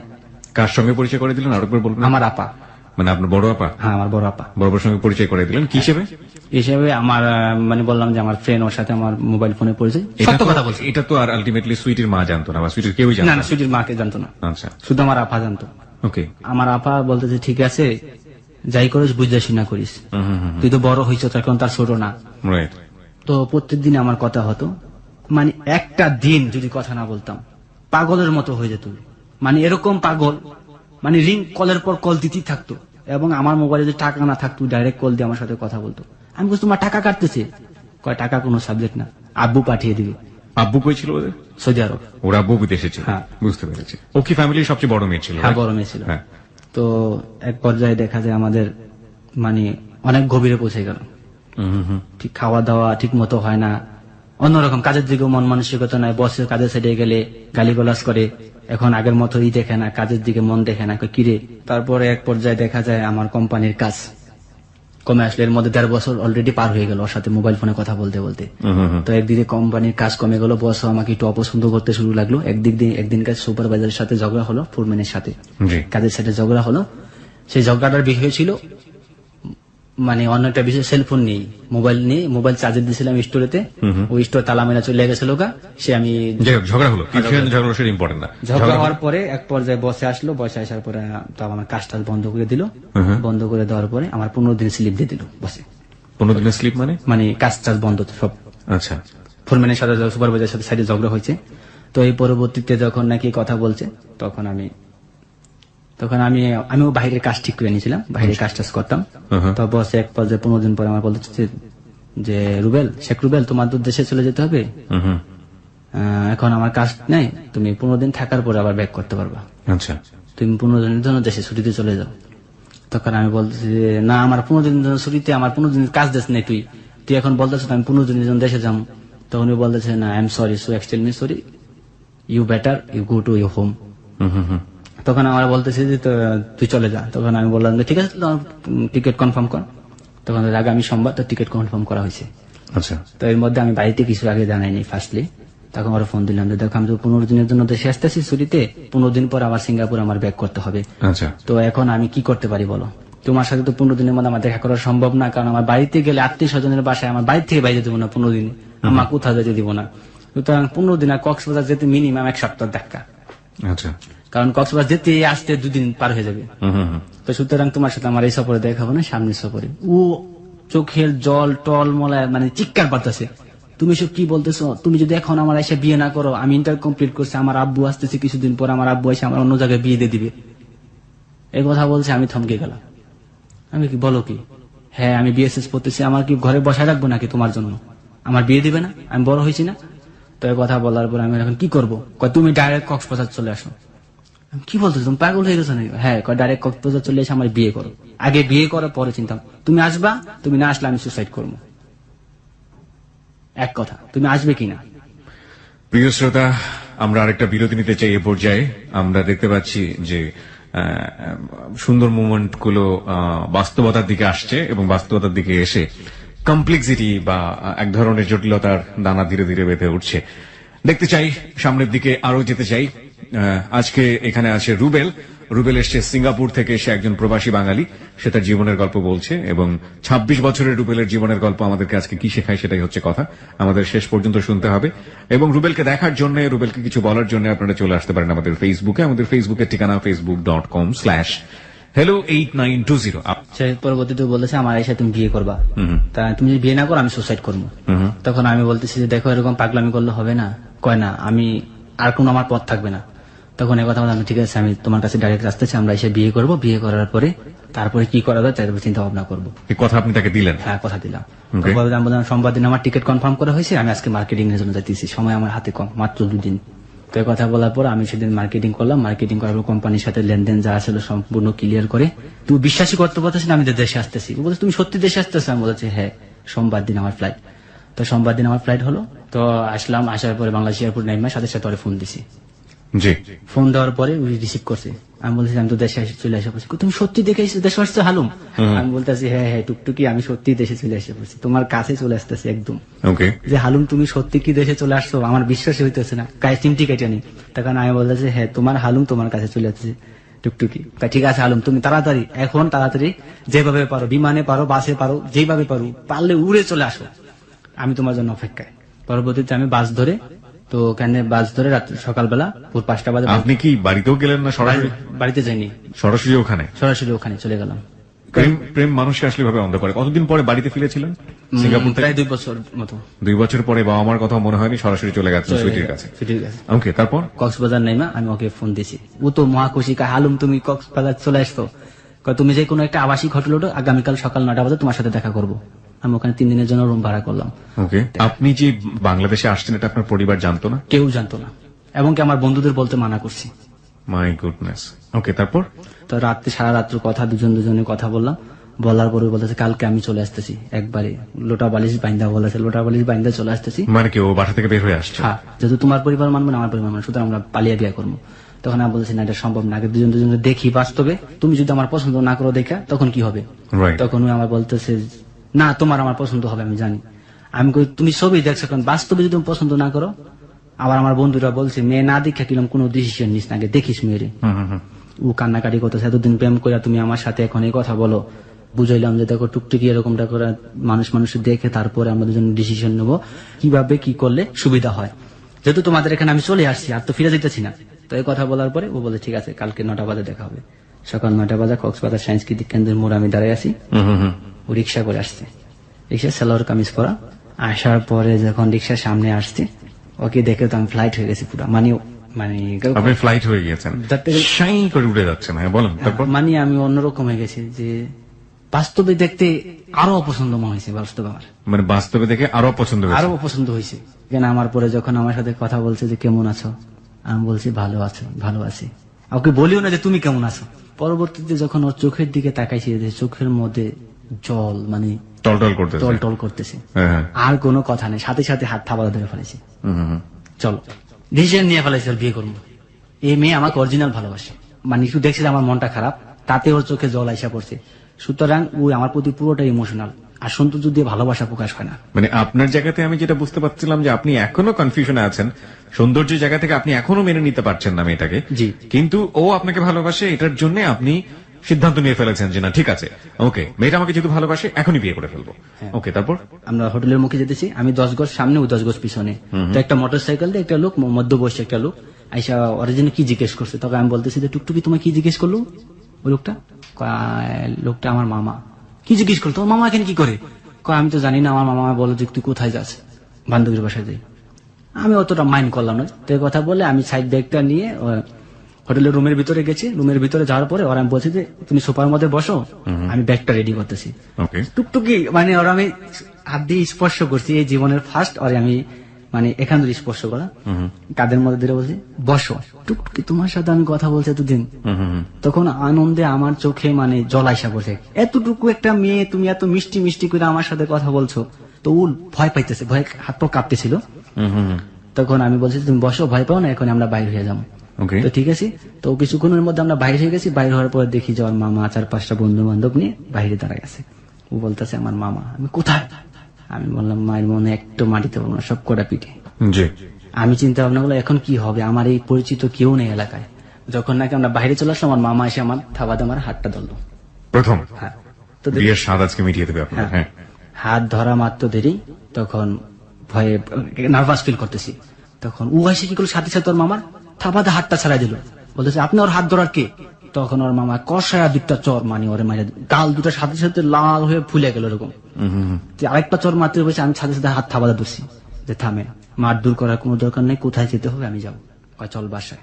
তখন আমাদের সিএনজিতে করে বসে দুজনে বসলাম। ও আমার হাত ধরে বলতেছে হালুম তুমি কোনো ভয় পাও না, আমি আছি না, তোমার টুকটুকি থাকতে তোমার কিছু করতে পারবো না। নাও সাসপেন্স ইজ বিগান। ওকে, আসল ক্লাইম্যাক্স শুরু হয়েছে সিনেমার এবার। ফাইন, তারপর? কক্সবাজার সদর আর খালুর বাসায় নিয়ে গেল। আমার মা তো আগে থাকতেই জানে, ওর মা আসলো, ওর খালু আসলো, বড় অপার সাথে আপনার দেখা হতে যাচ্ছে। তো পরবর্তীতে ওদের বাসায় ওখানে বসলাম। বসার পরে আপ্যায়ন করছে, এরকম নাস্তা টাস্তা নিয়ে আসছে, আসার পর আমার ইন্টারভিউ নিতেছে, আমার পাসপোর্ট নিয়ে গেল, এসে আমাকে ইন্টারভিউ, বিভিন্ন কিছু ইন্টারভিউ নিতেছে। খালু ইন্টারভিউ নিয়ে দেখলাম ইন্টারভিউতে পাস। কিসের ইন্টারভিউ? ইন্টারভিউ নিয়েছে যে আমি কতটুকু education, so plus family character, বা আমি কিরকম ট্যালেন্ট, প্রশ্ন করছে, নাম ঠিকানা লিখেছি। বুঝতে পেরেছি, হ্যাঁ। তারপর আর খালার হাত ধরে বলতেছি আমি কাঁপতে কাঁপতে, যাই করেন আমার শরীরে যাতে কোনো টাচ না পড়ে। দেখেন আমি মারের ভীষণ ভয় পাই, ঠিক আছে, আপনারা যা বলবেন তা করতে রাজি, আমি ওকে বিয়ে করতে রাজি আছি। কিন্তু দরকার হলে আমি ছেড়েও দিব, কোনো সমস্যা নেই, কিন্তু শরীরে টাচ করবেন না। না, আমি ভয় পাইতেছি। তখন ও বলতেছে যে তুমি ভয় পাও কিসের জন্য, আমি আছি না। ওর খালা বলতেছে না সমস্যা নেই কোনো। তো আমি বললাম যে দেখেন বিয়েতে আমি রাজি আছি, কিন্তু আমার গার্জিয়ান এই বিয়েতে রাজি হবে না, প্রয়োজন হলে আমার তেজ্য পুত্র করে দিব, তারপর আমার গার্জিয়ান রাজি হবে না। তার মানে ওরা মোটামুটি রাজি হয়ে গেছে। রাজি হয়ে গেছে। ওকে, আপনার বড় আপাও রাজি হচ্ছে? বড় আপা তো আগে বড় আপা আগে রাজি না, মানে বড় আপার সাথে দেখা হওয়ার পরে কি হলো, কমিউনিকেশন, কথা, সরাসরি কথা কি হলো, কি বলে ডেকেছিলেন? বড় আপা বলে ডেকেছিলেন? সেই সময়টা আমি লজ্জা পাইছি, উনি যখন আমার সামনে এসে দাঁড়াইছে ফেস টু ফেস, যে কিভাবে কথা বলবো, তখন Okay. কয়ে ওর খালার কাছে বলতেছে কি ছিল তো আমার আপা ডাকছে। তো আমি ভীষণ লজ্জা পাইছি সেই সময়টা, যখন এই কথা বলো ওনারা একটু হুজুট খেয়ে গেল, যখন আমি বলছি যে আমার গার্জিয়ান রাজি হবে না। জি। তখন ওনারা আমার ছবি টবি তুললো, ভিডিও করলো, করার পরে বলতেছে তোমার গার্জিয়ান যদি রাজি থাকে তবে আমরা বিয়ে সম্মতি দেবো, তোমাদের দুজনকে ভালোবাসো, কক্সবাজার যতদিন খুশি বেড়াও, কোনো সমস্যা নেই, ঘুরে ফেরা বেড়াও। আর আমার মামা এক হোটেলের ম্যানেজার, হোটেলের কাজ দিল, আমার হোটেলে থাকো, সমস্যা নাই, যেখানে খুশি বেড়াও, কোনো সমস্যা। ওর সাথে মোবাইলের যোগাযোগ রাখো, কোনো বাধা দ্বন্দ্ব, দ্বিধাদ্বন্দ্ব নেই, কিন্তু তোমার Family গার্জিয়ান রাজি হতে হবে। ফ্যামিলি নিয়ে আসবা, আমরা মেয়েটি দিব। এই কথা বলে সিএনজি ডাকলো, মুসুল দ্বারা বৃষ্টি হইতেছে বাহিরে ওই সময়টা। তখন আমার বলে যাও তুমি হোটেলে চলে যাও। তখন তো ও খুব কান্না করতেছিল, চোখের জল দিয়ে ভাসে ফেলাইছে, আমাকে কিছুতে আসতে দিবে না। তার পরবর্তীতে আমি আসতে বাধ্য হলাম। হোটেলে চলে আসার পরে রাত 7টা 8টার দিকে খাইতে বসি। সেই সময় আমাকে রাত্রেবেলা ওর আম্মা ফোন দিছে ওর নাম্বার থেকে, আমাকে বলতেছে যে ছুটি তো নাই, সুইটি তো নাই। ছুটি তো নাই। তখন এই কথা বলার পরে আমি মনে মনে চিন্তা করলাম ছুটি নেই, এই কথা লাইন কেটে দিছে। তারপর থেকে রিং দিতেছি আর রিসিভ করে না। ছুটি নাই মানেটা কি? ছুটি কি আত্মহত্যা করলো, সুসাইড করলো নাকি? তখন আমার মনের মাঝে একটা মানে খুব খারাপ লাগতেছিল। তখন আমি কি অবস্থা, এরকম হওয়ার কারণ কি? সাথে সাথে মামারে ফোন দিচ্ছি, ফোন দেওয়ার পর আর মামা বলতেছে যে ছুটি তো মাথা ফাটা ফেলাইছে, তো হাসপাতাল অজ্ঞান অবস্থায় আছে, তুমি তাড়াতাড়ি ঢাকা চলে যাও, নাহলে তোমার সমস্যা হবে। আমি এই কথা শোনার পরে সাথে সাথে লাইন কেটে দিছি। লাইন কেটে দিয়ে মাথা ফাটা ফেলাইছে মানে, তখন আমার খুব মানে অন্যরকম আছে যে ও আমার জন্য নিজের মাথা নিজের বাড়িতে ফাটাই ফেলাইছে, আর আমি এখানে হোটেলে বসে খানা খাইতেছি। তখন আমি সাথে সাথে বাইরে গেছি, বাইরে হইয়া রিক্সা নিয়েছি, রিক্সা নিয়ে, কিন্তু ওই ঠিকানাটা আমি ভুলে গেছি যে বাসায় গেছি। জি। প্রথমবার গেছি, পরবর্তীতে রাত্র 9টার দিকে ফোন রিসিভ করছে, ও রিসিভ করছে। ও তখন জ্ঞান ফিরছে, তখন আমি বলি তুমি বলে মাথা ফাটা ফেলেছো, তুই মাথা ফাটাই দিয়ে গেছিস কিসের জন্য? আমি রাগ করে কথা বলছি, তুই কিসের জন্য মাথা ফাটাই দিয়ে গেছিস? তো কি মনে হয় তোকে আমি ভালোবাসি না? কয় না, তোমার জন্য আমি কিছু করতে পারলাম না, দেখো হয়তোবা তোমার সাথে আর জীবনে আমার কোনোদিন দেখা হবে না। কান্না কান্না কণ্ঠে বলছিল যে তোমার সাথে হয়তোবা আর জীবনে কোনোদিন আমার সাথে দেখা হবে না। আমি কই তুমি এরকম জায়গাটা বলতেছো কেন? এরকম করে বলবো না কখনো, কেন দেখা হবে না? অবশ্যই দেখা হবে। আমারই ভুল হয়েছে, যদি প্রথমে বলতাম তোমাকে আমি পালাই বিয়ে করতে তাহলে ভালো হইতো। ওকে। তখন ও আমায় বলতেছে থাক, আর তো আমার সাথে তোমার সাথে দেখা হবে না, কালকে আমার মোবাইলটা নিয়ে নিবে। তো পরবর্তীতে আমরা বললাম যে না, তুমি কালকে বাসা থেকে কোথাও বাইরে হতে পারবা, যে কোনো জায়গায়। যদি বাইরে হতে না পারি, আমি কালকে তোমার বাড়ির গেটের সামনে তুমি দাঁড়ায় থাকবে, আমি আসতেছি। আচ্ছা। তো আমাকে বললো কি ওই সময় যে তাহলে তুমি হোটেলে বলো ম্যানেজারকে যে তুমি বাসায় চলে যেতেছো, যাতে হোটেলের ম্যানেজার আমার মামাকে বলে তুমি বাসায় চলে যেতেছো। তো পরবর্তীতে আমি আইসা হোটেলে এসে বলতেছি যে কালকে সকালে আমি চলে যাব ঢাকায়, এখান থেকে আর কি হবে। সকালবেলা যখন চলে আসলাম, সাথে সাথে সকালে এসে স্ট্যান্ড এসে কক্সবাজার সায়েন্স সিটি কেন্দ্রের মোড়ে আমি একটা অটো রিক্সা, ওই যে সেগুলো আমি ঠিক করছি। ওখানে আসলে কি ট্যাক্সি চলে না, শুধু অটো রিক্সাই চলে, চিপা রাস্তা। তো তখন ওগুলা যে আস্তে আস্তে চলে সেই সময় আমি ধারণা করি নাই। তখন যখন চলতেছিল তখন চারদিকে, এদিকে সাগরের পার, এদিকে পাহাড়, এত সুন্দর কক্সবাজারের মনোরম দৃশ্য। আমি ওগুলা দেখতেছিলাম, ছোট ছোট ল্যাংটা বাচ্চারা গোসল করতেছে ঝর্ণার পানিতে, এবং আমি মোবাইলে ভিডিও করতেছিলাম আর দেখতেছিলাম। প্রথম বাদে বাদে ফোন দিতেছে, আমি কই তুমি কোথায় আছো? আমি অমুক জায়গায় দাঁড়িয়ে আছি, তুমি তাড়াতাড়ি আসো। তো পরবর্তীতে আমি ড্রাইভারকে মোবাইল দিলাম যে কোন জায়গা, তুমি তো ভাই চিনো, ও যে জায়গায় যেতে বলে মেয়েটা সেই জায়গায় যাও। তখন ড্রাইভার সেই কথা শুনে সেই মতো গাড়ি চালাইছে ওদের বাসায়। বাসার সামনে একটা কাঁচা রাস্তা নামাইছে। যে সুপারি বাগান আছে পাশে, সুপারি বাগানের পাশেই থাকা যাচ্ছে, পরনের ড্রেস, মাথার ব্যান্ডেজ খোলানো, সিলি যে করছে, মাথা চুল কেটে ফেলাইছে এখান দিয়ে, ওনাদের ঢাকা, একটা মোবাইল হাতে, স্যান্ডেল। জি। সেই অবস্থায় আমি তাড়াতাড়ি উঠো, কভার টভার কিছু না, ভাই কভার টভার কোনো কিছু আসেনি, দাও তাড়াতাড়ি। তো কভার টভার দিচ্ছি। এখন তো ওই যে ঢালটা তো ওইটা ওঠে না, তখন ও তো আমায় বলতেছি, তুমি কি স্টুপিড, তুমি এই জিনিসটা বোঝো না, তুমি এটা কি নিয়ে আইছো, এইটা নিয়ে কি তুমি আমার নিয়ে পালাইতেছো? আমার বাড়ির লোক যদি কেউ এখন দেখে, আমি কিন্তু তোমার বাঁচাতে পারবো না, আমারও মারবো তোমারও মারবো। জি। আমি কই, বলো কি? তখন আমি সেঞ্জেলার বলতেছি, তখন সেঞ্জেল বলে, আমার কি দোষ ভাই, আপনি দেখে করবেন না? আমি সেঞ্জেল বলতে, তুই কি ভাবছো যে আমার একলা মারবো? আমারও তো মারবো, তোর গাড়ি সহকারে ভাঙবো। তুই সেঞ্জেলা বলেন কি ভাই, আমার গাড়ি ভাঙবো, আমি গরিব মানুষ। তো আমি কই তাড়াতাড়ি, তখন ও বলতেছে, আমি সাথে সাথে, ও আমার বলতেছে সাথে সাথে বিপদের দোয়া পড়ো, ওই বলতেছে দুজন বল, তুমিও পড়ো। এখন বিপদ, এই মুহূর্তে যদি কেউ ধরে ফেলে তাহলে রক্ষা নেই। কোন রকম করে ডালটা দিয়ে ওরে কোন রকম করে একটা কভার ছিল, কভার ধরা ঢেকে রাখছি।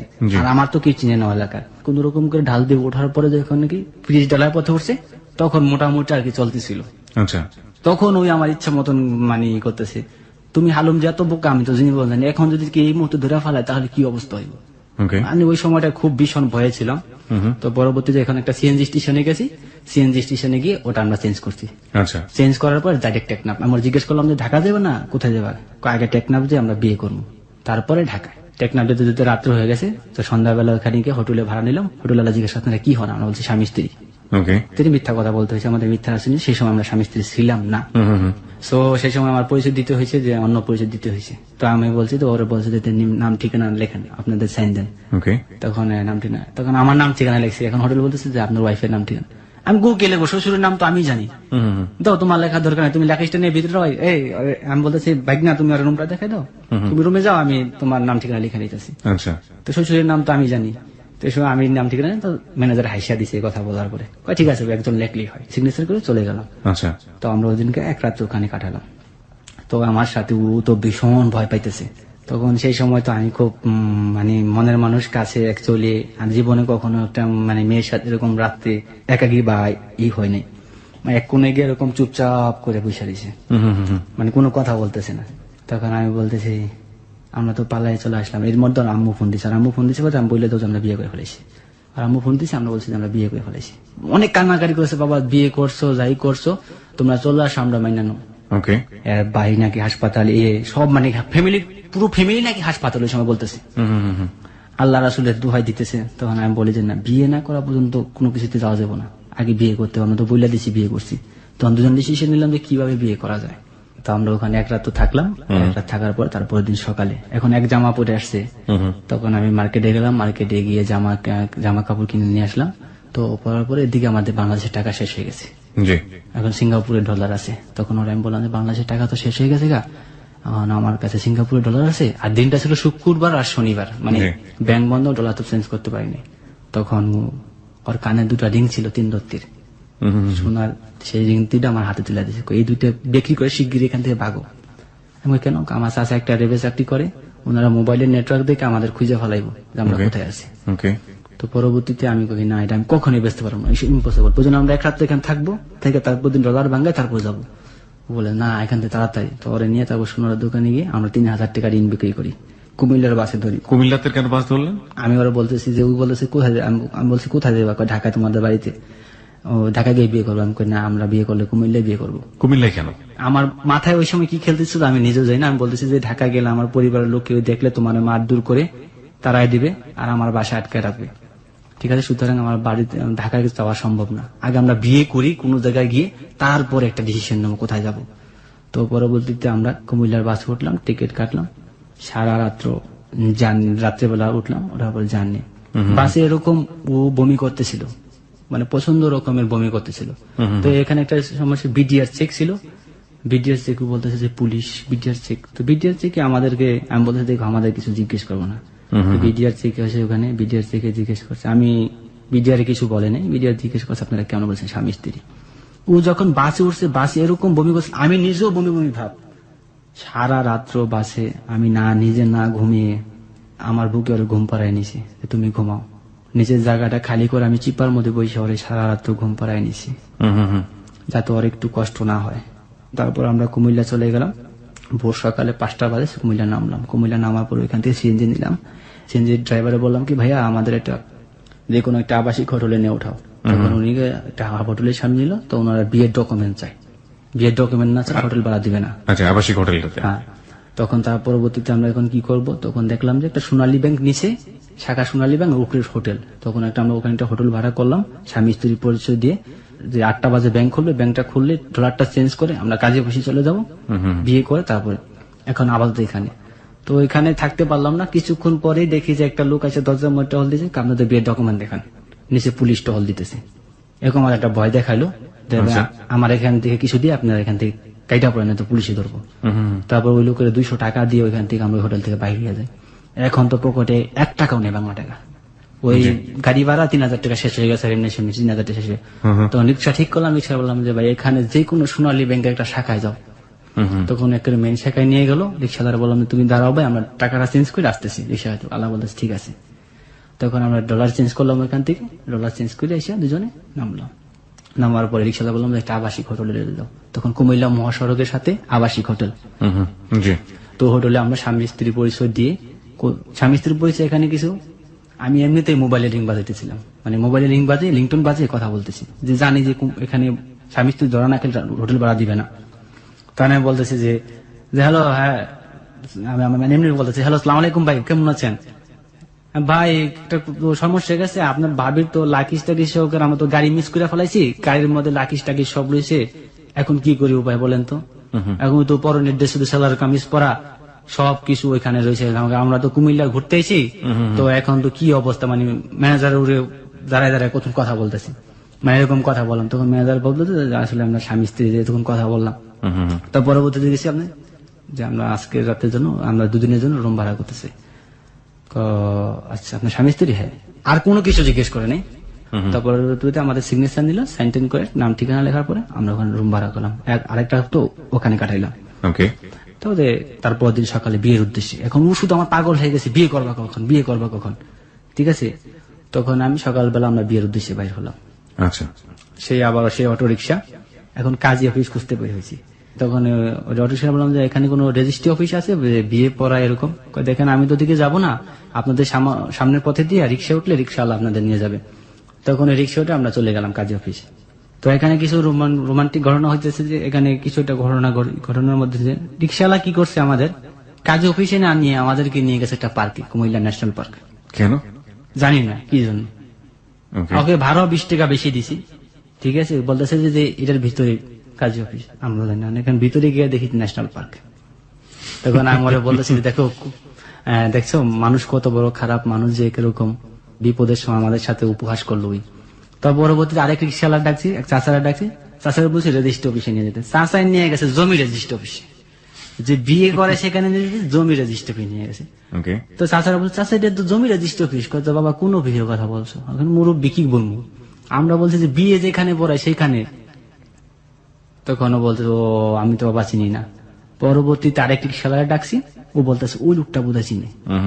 তো ওই লোকটা ডাকছি, ডাকার পরে এই যে রিক্সাওয়ালা ডাকছি, রিক্সাওয়ালা ডাকার পরে বলতেছে যে চাচা আমরা তো সমস্যায় পড়ে গেছি, বিশাল সমস্যায় পড়ে গেছি। কি সমস্যা? চাচা বলতেছে কি সমস্যা? আমি অনেক সমস্যা। তোমরা কি বিয়ে করবা? চাচা আপনি বুঝলেন কেমনি? এর আগে আমি 2-4টা বিয়ে পড়েছি। রুবেল তারপর রিক্সাওয়ালা আমাদের ওখানে কাজে বসে নিয়ে গেল, রিক্সাওয়ালা উকিল বাপ হইল নিজে। তারপর আমাদের 1 লক্ষ টাকা জন্মহরে আমাদের বিয়ে হলো। ওখানে কাবিনের টাকাটা কম দেওয়া হয়েছে, সেটা হচ্ছে যে রিক্সাওয়ালা বলছে যে কাবিনের টাকাটা কম দেন। তারপরে কাবিনের টাকা আমরা ওখানে 1 লক্ষ টাকা জন্মহরে আমাদের বিয়ে হলো, নিকানামা হলো। সাথে সাথে কুমিল্লা 10 কোটিকে পুট আপ করে নিয়েছে, আমাদের 1 কপি দিয়ে দিল। তারপর আমরা ওখান থেকে চলে আসলাম কুমিল্লা শহরে, গিয়ে বিয়ের মার্কেটিং করলাম, হাতের চুড়ি, নাক ফুল, তারপর ওর জন্য জামা কাপড়, জুতা। চাচাকে নিয়েছেন সাথে? হ্যাঁ, চাচাকে সাথে নিয়েছেন? সাথে। চাচা যেহেতু উকিল বাপ, চাচার তো নিতে হবে। তারপরে চাচার রিক্সা করে, চাচার যখন চাচার রাত্র হয়ে গেছে যখন, তো চাচা বলতে তোমরা হোটেলে ফিরে যাও বাবা, আমি তো গরিব মানুষ, তোমরা উকিল বাপ দিছো, কিন্তু আমি তো তোমাদের ওরকম করতে পারলাম না।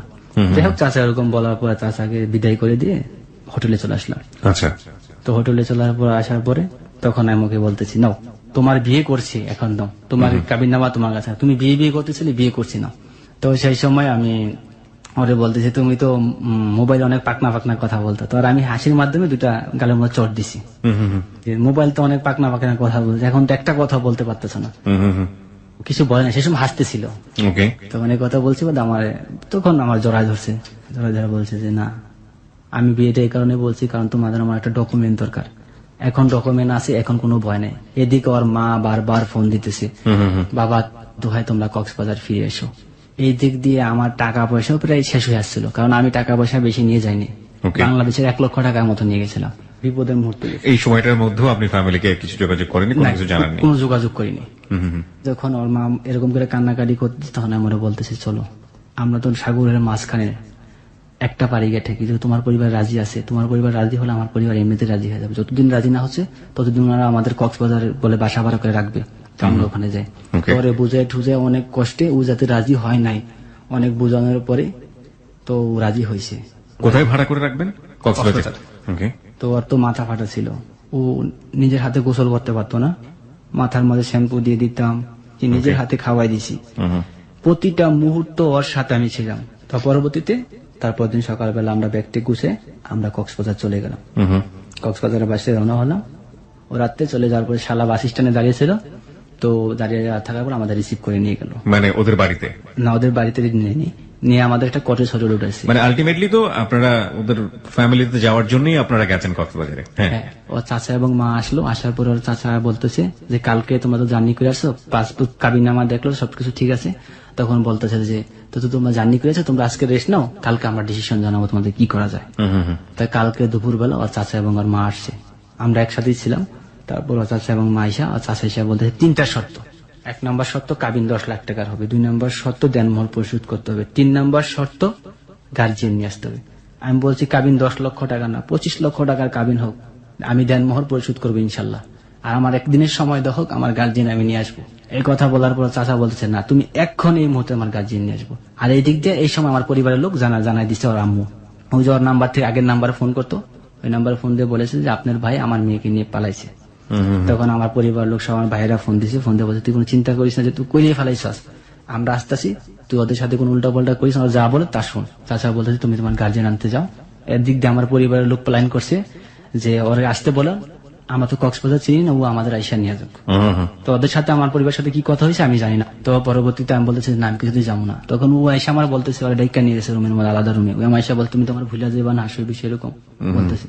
আমি আমার পরিবারের সবকিছু ছেড়ে দিয়ে তোমার জন্য এখানে চলে আসছি, আর তুমি আমি বলতে তোমার আমি ভুলে যাবো, এটা ইম্পসিবল, আমি তোমার জীবনে কখনো বলতে পারবো। তখন আমিও কান্না করতেছি, ও কান্না করতেছে। তখন ও বলেছে যে মা এবং চাচা বলতেছে যে তুমি আমার ভুলে যাবে। আমি বলছি আমি কখনোই তোমার বলবো না। ও আমার হাত ধরে রাখছে এই মুহূর্তে, ওর চাচা এবং ওর মা এবং ওর ভাই, ওর 2 চাচা আমার হাত টানতেছে এবং ওর হাত টানতেছে, তাই না আমাদের হাত ছুঁয়ে দিতে পারে না। আমি বলতেছি তুমি কি আমার সাথে যাইবা? কহ আমি তোমার সাথে চলে যাবো, চলো। একদম কেন হাত টানাটানি করবে? আপনি তো বললেন যে আপনার ফ্যামিলির লোকজন আসতেছে, তারপরও? তারপর ওরা বলছে যে, তুমি এই মুহূর্তে গিয়ে তোমার গার্জিয়ান নিয়ে আসবা। তো আপনার ফ্যামিলির লোকজন তো রাজি হয়েছে আসার হ্যাঁ, জন্য? রাজি হয়েছে, কিন্তু আমার বলছে এই মুহূর্তে গিয়ে তুমি তোমার গার্জিয়ান নিয়ে আসবা। এই মুহূর্তে আবার চলে যেতে বলছে? হ্যাঁ, আমার ঢাকায় গিয়ে গার্জিয়ান নিয়ে আসতে বলছে। তো আপনি বললেন যে আমার গার্জিয়ান অন দা ওয়ে, তারা আমি আসতেছে। বলছি এই কথা যে আমার গার্জিয়ান আসতেছে, দেখেন আমাকে একটা দিনের সময় দেন, একদিনের মধ্যে যদি আমার গার্জিয়ান না আসে আমি তাহলে যাবো ঢাকায়। ওনাদের আমি বারবার বলছি, এবং মেয়ের চাচার পায়ে ধরে, ভাই এইভাবে আমি পায়ে ধরে কান্না করছি, চিৎকার করে কান্না করছি। আমি চিৎকার করে বারবার বলছি যে দেখেন চাচা, মানুষ তো অনেক ভাবে অনেক ভুল করে, দেখেন চাচা আমি যদি এই মুহূর্তে আমার বাড়িতে যাই আমাকে মেরে আমাকে আর আমার আসতেই দিবে না। আমার শাশুড়ির পায়ে ধরে কান্না করছি, কিন্তু ওনারা কিছুতে আমার কথা শুনে নাই, বরঞ্চ আমাকে লাত্তি দিয়ে ফালাই দিছে। ওর চাচার পায়ে ধরছে, ওর চাচা আমার লাত্তি দিয়ে ফালাই দিছে, যে এইটারে দড়িদা বান, আর ওর 2 হাত এভাবে ধরে রাখছে যাতে আমাকে না থামাইতে পারে, এরকম করে 2 হাত ধরে রাখছে। পরবর্তীতে ওর চাচা এসে, এক চাচা এসে আমাকে লাথি মারছে বুকের মধ্যে, লাথি মারার পর ওর 2 হাত বান, ওর 2 হাত বাইন্দা এখানে ফালাই রাখ, এবং ভীষণ ভয় পাইছি সেই মুহূর্তে। তখন আমি ওদেরকে বলতেছি, চাচার পায়ে ধরে বলতেছি, চাচা আমি আমার গার্জিয়ানদের যাবো, সমস্যা না, আমি যেতেছি আমার গার্জিয়ানের জন্য। তখন এই কথা বলছি বাদে, তখন বলতেছি এখন তুই এই মুহূর্তে তোর গার্জিয়ানের কাছে যা। সাথে সাথে আমার রিক্সা দেখে আমার রিক্সা উঠাই দেয়। তখন আমি যখন রিক্সায় উঠি, তখন রিক্সায় আমি বলতেছি হয়তো বা আর জীবনে ওর সাথে আমার কোনোদিন দেখা হবে না, কারণ আমি ঢাকা যেতেছি, ঢাকা থেকে আমার গার্জিয়ান আসবে। আমার গার্জিয়ানের ফোন দিছি, বলছে যে আমার পাসপোর্ট মালামাল সব রেখা দিছে এবং আমাকে আপনাদের আনতে যেতে বলছে। তুই তাড়াতাড়ি চলে আস, তোর পাসপোর্ট 10টা বানাই দেবো, কোনো সমস্যা নেই, তুই শুধু ঢাকা ফিরে, কোনো সমস্যা নেই। এই কথা যখন বলছে তখন আমার মনে গায়ে গেছে যে না, ওরা আর আসবে না এখানে। এবার আসবেন এখানে। সো ও আমাকে সারা জীবনের জন্য খারাপ ভাববে। তখন আমি সাথে সাথে সেনাবাহিনীর ক্যান্টনমেন্ট যাই কক্সবাজার, ওখানে গিয়ে আমি একটা সিভিল সার্জনের সাথে কথা বলি যে ভাইয়া এরকম এরকম ব্যাপার। তখন উনি বলে যে ভাইয়া আমি তোমার কিছু করতে পারতেছি না, কারণ আমাদের সেনাবাহিনীর কিছু করা থাকে না এখানে, তুমি পুলিশের সাহায্য নাও। আমি বলছি থানায় গেলে গোটা ব্যাপারটা অন্যরকম হয়ে যাবে। তখন উনি বলেছে কক্সবাজার রেপ 7 যাও, ওনারা ব্যাটালিয়ান রেপ সরাসরি অ্যাকশন। তখন আমার বলে আগে বেটার তুমি কোর্টে যাও, কোর্টে গিয়ে একটা দরখাস্ত লিখো, মুহুরিতে দরখাস্ত লিখে পিটিশন তৈরি করে তারপর তুমি ওখানে যাও। তা আমি গিয়ে দরখাস্ত লিখলাম, মুহুরিত দিয়ে 200 টাকার দরখাস্ত লিখে আমি কক্সবাজার রেপ 7 যাই রাত্রে। গিয়ে বিস্তারিত বলার পরে ওরা ওখান থেকে জিডি করার পরে ওরা সাথে সাথে ব্যাটালিয়ান র্যাব নিয়ে 14 জন র্যাব সদস্য নিয়ে গাড়ি নিয়ে মেয়ের পরিবার যেখানে আমরা হোটেলে ছিলাম সেই হোটেলে অ্যাটাক করে। হোটেলে এসে ওদের বিশ্রে পাওয়া যায়নি। পরবর্তীতে অফিসার আমার আইডিয়া দিল যে তুমি তাড়াতাড়ি এখন ফোন দিয়ে ওর চাচারে মারে বলো যে তুমি কক্সবাজার সায়েন্স কেন্দ্রের মোড় দাঁড়ায় আছো, তোমার কাছে টাকা পয়সা কিছু নাই, তুমি ঢাকার বাস মিস করছো, এখন তুমি কোথায় যাইবা। তখন মেয়ের চাচার আর মারে ফোন দেওয়া বলছি। তখন মেয়ের চাচার মা বলছে যে আমরা আধা ঘন্টার মধ্যে আসতেছি, তুমি দাঁড়াও। তো আমরা এখানে দাঁড়িয়েছি, আর র্যাব সিভিল বেশি দাঁড়ানো ছিল। ওরা আসছে, আসার পর 2 চাচা এবং মা আসছে, আসার পর র্যাব 2টা ঘেরাও করছে। ধরার পর র্যাবে বলছে যে ওর বউ এবং ওর কাবির নামা কোথায়, তাড়াতাড়ি দে। ছেলেটারে তুই কি হরানি করছস, মানে বিভিন্ন ধরনের প্রশ্ন করছে। পরে বলতে র্যাবের কাছে বলছে ঠিক আছে ওর বউ আছে, আমাদের কাছে আছে, ওর কাবির নামা সবকিছু, পাসপোর্ট সবকিছু আমাদের কাছে আছে, তাই ওর কাছে নিয়ে যা। চেঞ্জিতে করে তারপর সব ওর আম্মা এবং আরেক চাষা এখান থেকে পালাই গেছে। র্যাব ধরছে, এক চাষার ধরছে, আরেক চাষা দুধ দিয়ে পালাই গেছে, ওরা ধরতে পারে না, অন্ধকার তো। ওই চাষা ফোন দিয়ে ওদেরকে বলে দিচ্ছে, ওরা মেয়ে নিয়ে থানায় সিলিন্ডার করছে। থানায় থেকে তখন আমরা গেছি আরেক চাষার বাসায়। চাচার বাসায় গিয়ে দেখি যে রুম তালা মারা। তখন আমি শুধু স্বীকার করতেছি যে রুমে তালা মারা, এত বড় তালা মারা। তখন তালা ভাঙতে পারেনি র্যাব। তখন ওসি ফোন করছে, আপনারা থানায় চলে আসেন, মেয়ে আমাদের এখানে থানায় আছে। র্যাবের অফিসার যে বলতেছে যে দেখছ ওরা কত বড় চালাক, এখন থানায় নিয়ে গেছে, এখন গোটা ব্যাপারটা অন্যরকম হয়ে যাবে। আমার বলতেছে তুমি থানায় যাও না, আমরা থানায় ফার্স্টে যাব, তুমি গাড়িতে বসে থাকো। ওনারা সবাই থানার উপরে যাওয়ার পরে পরবর্তীতে আমার ডাকানো হয়েছে। তখন আমি ডাকানোর পরে 2 জন র্যাব আমাকে ওই মুহূর্তে বলছিল বিষয়টা ভালো লাগতেছে না, তুমি পালায় যাও। আমরা বললাম যে তুমি পালাই গেছো গা, পরে আইসো, পাসপোর্ট সব পাইবা, তোমার গার্জিয়ান নিয়ে এসো, বিষয়টা ভালো লাগতেছে না। কিন্তু আমি যাই নাই সেই মুহূর্তে, কারণ আমি যদি পালাই যাই ও ভাববে আমার প্রতারক, আমি বেইমান। পরবর্তীতে ওসি আমায় ডাকছে, আমি ওসি গেছি, সামনে গেছি। তা যাওয়ার পরে মেয়ের মারে ডাকছে এবং আমারে ডাকছে। মেয়ের মা বলছে যে ওসি বলতেছে যে ছেলের পরিবারের লোক রাজি আছে, ছেলের পরিবার সাথে এই মাত্র আমরা কথা বলছি, তা আপনারা রাজি হয়ে যান। ছেলের পরিবার আসতেছে কক্সবাজার আগামীকাল, তো সুতরাং এর মধ্যে আর করে লাভ নেই, আপনারা পারিবারিক মিল হয়ে যান। তো এই কথা বলার পরে মেয়ের মা বলতেছে যে না, ওর কাছে মেয়ে দিব না, আপনি বললে তো হবে না, আপনার মেয়ের বলতে হবে। তখন মেয়েকে আনো জানাচ্ছে, ও আমার সামনে তখন দাঁড়া করাইছে। আমি তো ভাবছি যে ও আমার কথাই বলবে, ও আমার সামনে দাঁড়ায় বলছে আমার ডিভোর্স দিবে। ভাই আমার চোখের সামনে দাঁড়ায় বলছে আমার ডিভোর্স দিবে। যখন আমার বলছিল আমার ডিভোর্স দিবে, তখন আমি ওসির সামনে বলছে যে ও আমাকে যদি ডিভোর্স দেয় তাহলে আমাকে বিয়ে করলো কেন স্যার, আর এত কিছু করার কারণ কি? আর মাথা হাত দিয়ে এমনি দেখা যাচ্ছে মাথা আমি ফাটাইছি। কে ফাটাইছে? মাথা ও ফাটাইছে, হাত দিয়ে বলতেছে মাথা ও ফাটাইছে। তখন আমি ওসিরে বললাম যে স্যার আপনার কি বিশ্বাস হয় স্যার আমি ওর মাথা ফাটাইতে পারি? তখন ওসি ওর মাথার দিকে বললো যে না, এই মাথা আজকের ফাটানো না, এই মাথা 1 সপ্তাহ আগের ফাটানো হবে, ঘা শুকায় গেছে। ও আমার দিকে তাকাইতেছিল না, ওর মা আইসা ওর চোখের আড়াল করে রাখছে যাতে আমার চোখে চোখ না পড়ে। পরবর্তীতে যখন ওসি বলে যে ডিসিশন ফাইনাল, ও তোমাকে ডিভোর্স দিয়ে দেবে, তুমি 1 লক্ষ টাকা দিয়ে দিবে কাবিনের, তো তোমার পাসপোর্ট মালামাল তুমি চলে যাবে, আমরা কাজী ডেকে ডিভোর্সের ব্যবস্থা করে দিব। তখন আমি ওই আগের মাথায় বলছি সে সময় ঠিক আছে, ও যদি আমার ডিভোর্স দেয় আমি ওকে ডিভোর্স দিয়ে দেবো। আমি সেই সময় আগের মাথায় বলছি যার জন্য করলাম চুরি সেই বলতেছে চোর, তো ও আমাকে ডিভোর্স দিয়ে দিলে আমি ওকে ডিভোর্স দিয়ে দেবো। তো এই কথা বলার পর ঠিক আছে তোমার টাকা দাও। আমি বলছি এই মুহূর্তে আমার কাছে 1 লক্ষ টাকা ক্যাশ নেই, আমার গার্জিয়ান আসার সময় দেওয়া হোক। আমার গার্জেনের সাথে কথা বলা দিছি, কথা বলা দেওয়ার পর আমার গার্জেন বলছে আগামীকাল আমরা আসতেছি। তো সে বললো তোমার 1 দিন সময় দেওয়া হলো। তো 1 দিন আমরা থানায় রইলাম। এখানে থানায় থাকার পরে 1 দিন তো সারা রাত্র তো আর ঘুম নেই, আমি সারা রাত্র নামাজ পড়ছি। নামাজ পড়ে আল্লাহর কাছে বলছি আল্লাহ জীবনে যদি কোনো গুনাহ করে থাকি তুমি ক্ষমা করো, অন্তত আমি বিয়ে করছি তুমি ওর সাথে আমার মিলটা করাই দিও, জীবনের অন্য কোনো কিছু তুমি কেন আমার একটা হাত পাও চক্ষু যা খুশি একটা কেটে নিও, কিন্তু ওর সাথে আমার মিলটা করে দিও, ওরে ছাড়া আমি বাঁচবো না কোথা। আমি ফজরের নামাজ পড়ে সব বলছি এবং এই সময় নামাজ পড়া বলছি, সারা রাত আমি ঘুমাই নেই। থানার মধ্যে আমি সারা রাত জেগেছিলাম, আমি মোবাইলে কথা বলছি। সেই সময় নাইট ডিউটি এক অফিসার ছিল, আইসা আমার মোবাইলটা থাবাদা নিয়ে যেতে এসেছিল। আমার একটা থাপ্পড় মারছে অফিসার আইসা, এরকম মোটা এরকম লম্বা উঁচু ধরা। কার সাথে কথা বলতেছিল? আমি কথা বলতে চেয়েছিলাম আমার পরিবারের লোকের সাথে। ওকে। থাপ্পড় মারার পর আমি ওকে 200 টাকা দিছি। 200 টাকা দেওয়ার পরে ও চলে গেছে। তারপরের দিন সকালবেলা আমাকে ওসি ডাকছে। ওসি ডাকার পরে বলতে তোমার গার্জেন, আমাকে আমার গার্জেন আসতেছে। তো আমার গার্জেন সন্ধ্যা বিকেল 5টার দিকে, সেই সময় ওরা ওইখানকার যাই হোক যারা গণ্যমান্য ব্যক্তি ছিল তাদেরকে নিয়ে আসছে। নিয়ে আসার পরে ওরা আমাকে 54 মামলা তৈরি করছে। এখন আমার কোর্টে চালান করে দিবে 54 মামলা দিয়ে। আমার গার্জেন অলরেডি চিটাগাং পৌঁছে গেছে। তখন আমি অফিসে বলতেছি, স্যার আমার গার্জেন পৌঁছে গেছে, এই মুহূর্তে আমাকে এসব করার মানে কি? ওসি আমার কোনো প্রশ্নের উত্তর দেয়নি এবং আমাকে 54 মামলা দিয়ে আমাকে চালানের ব্যবস্থা করে।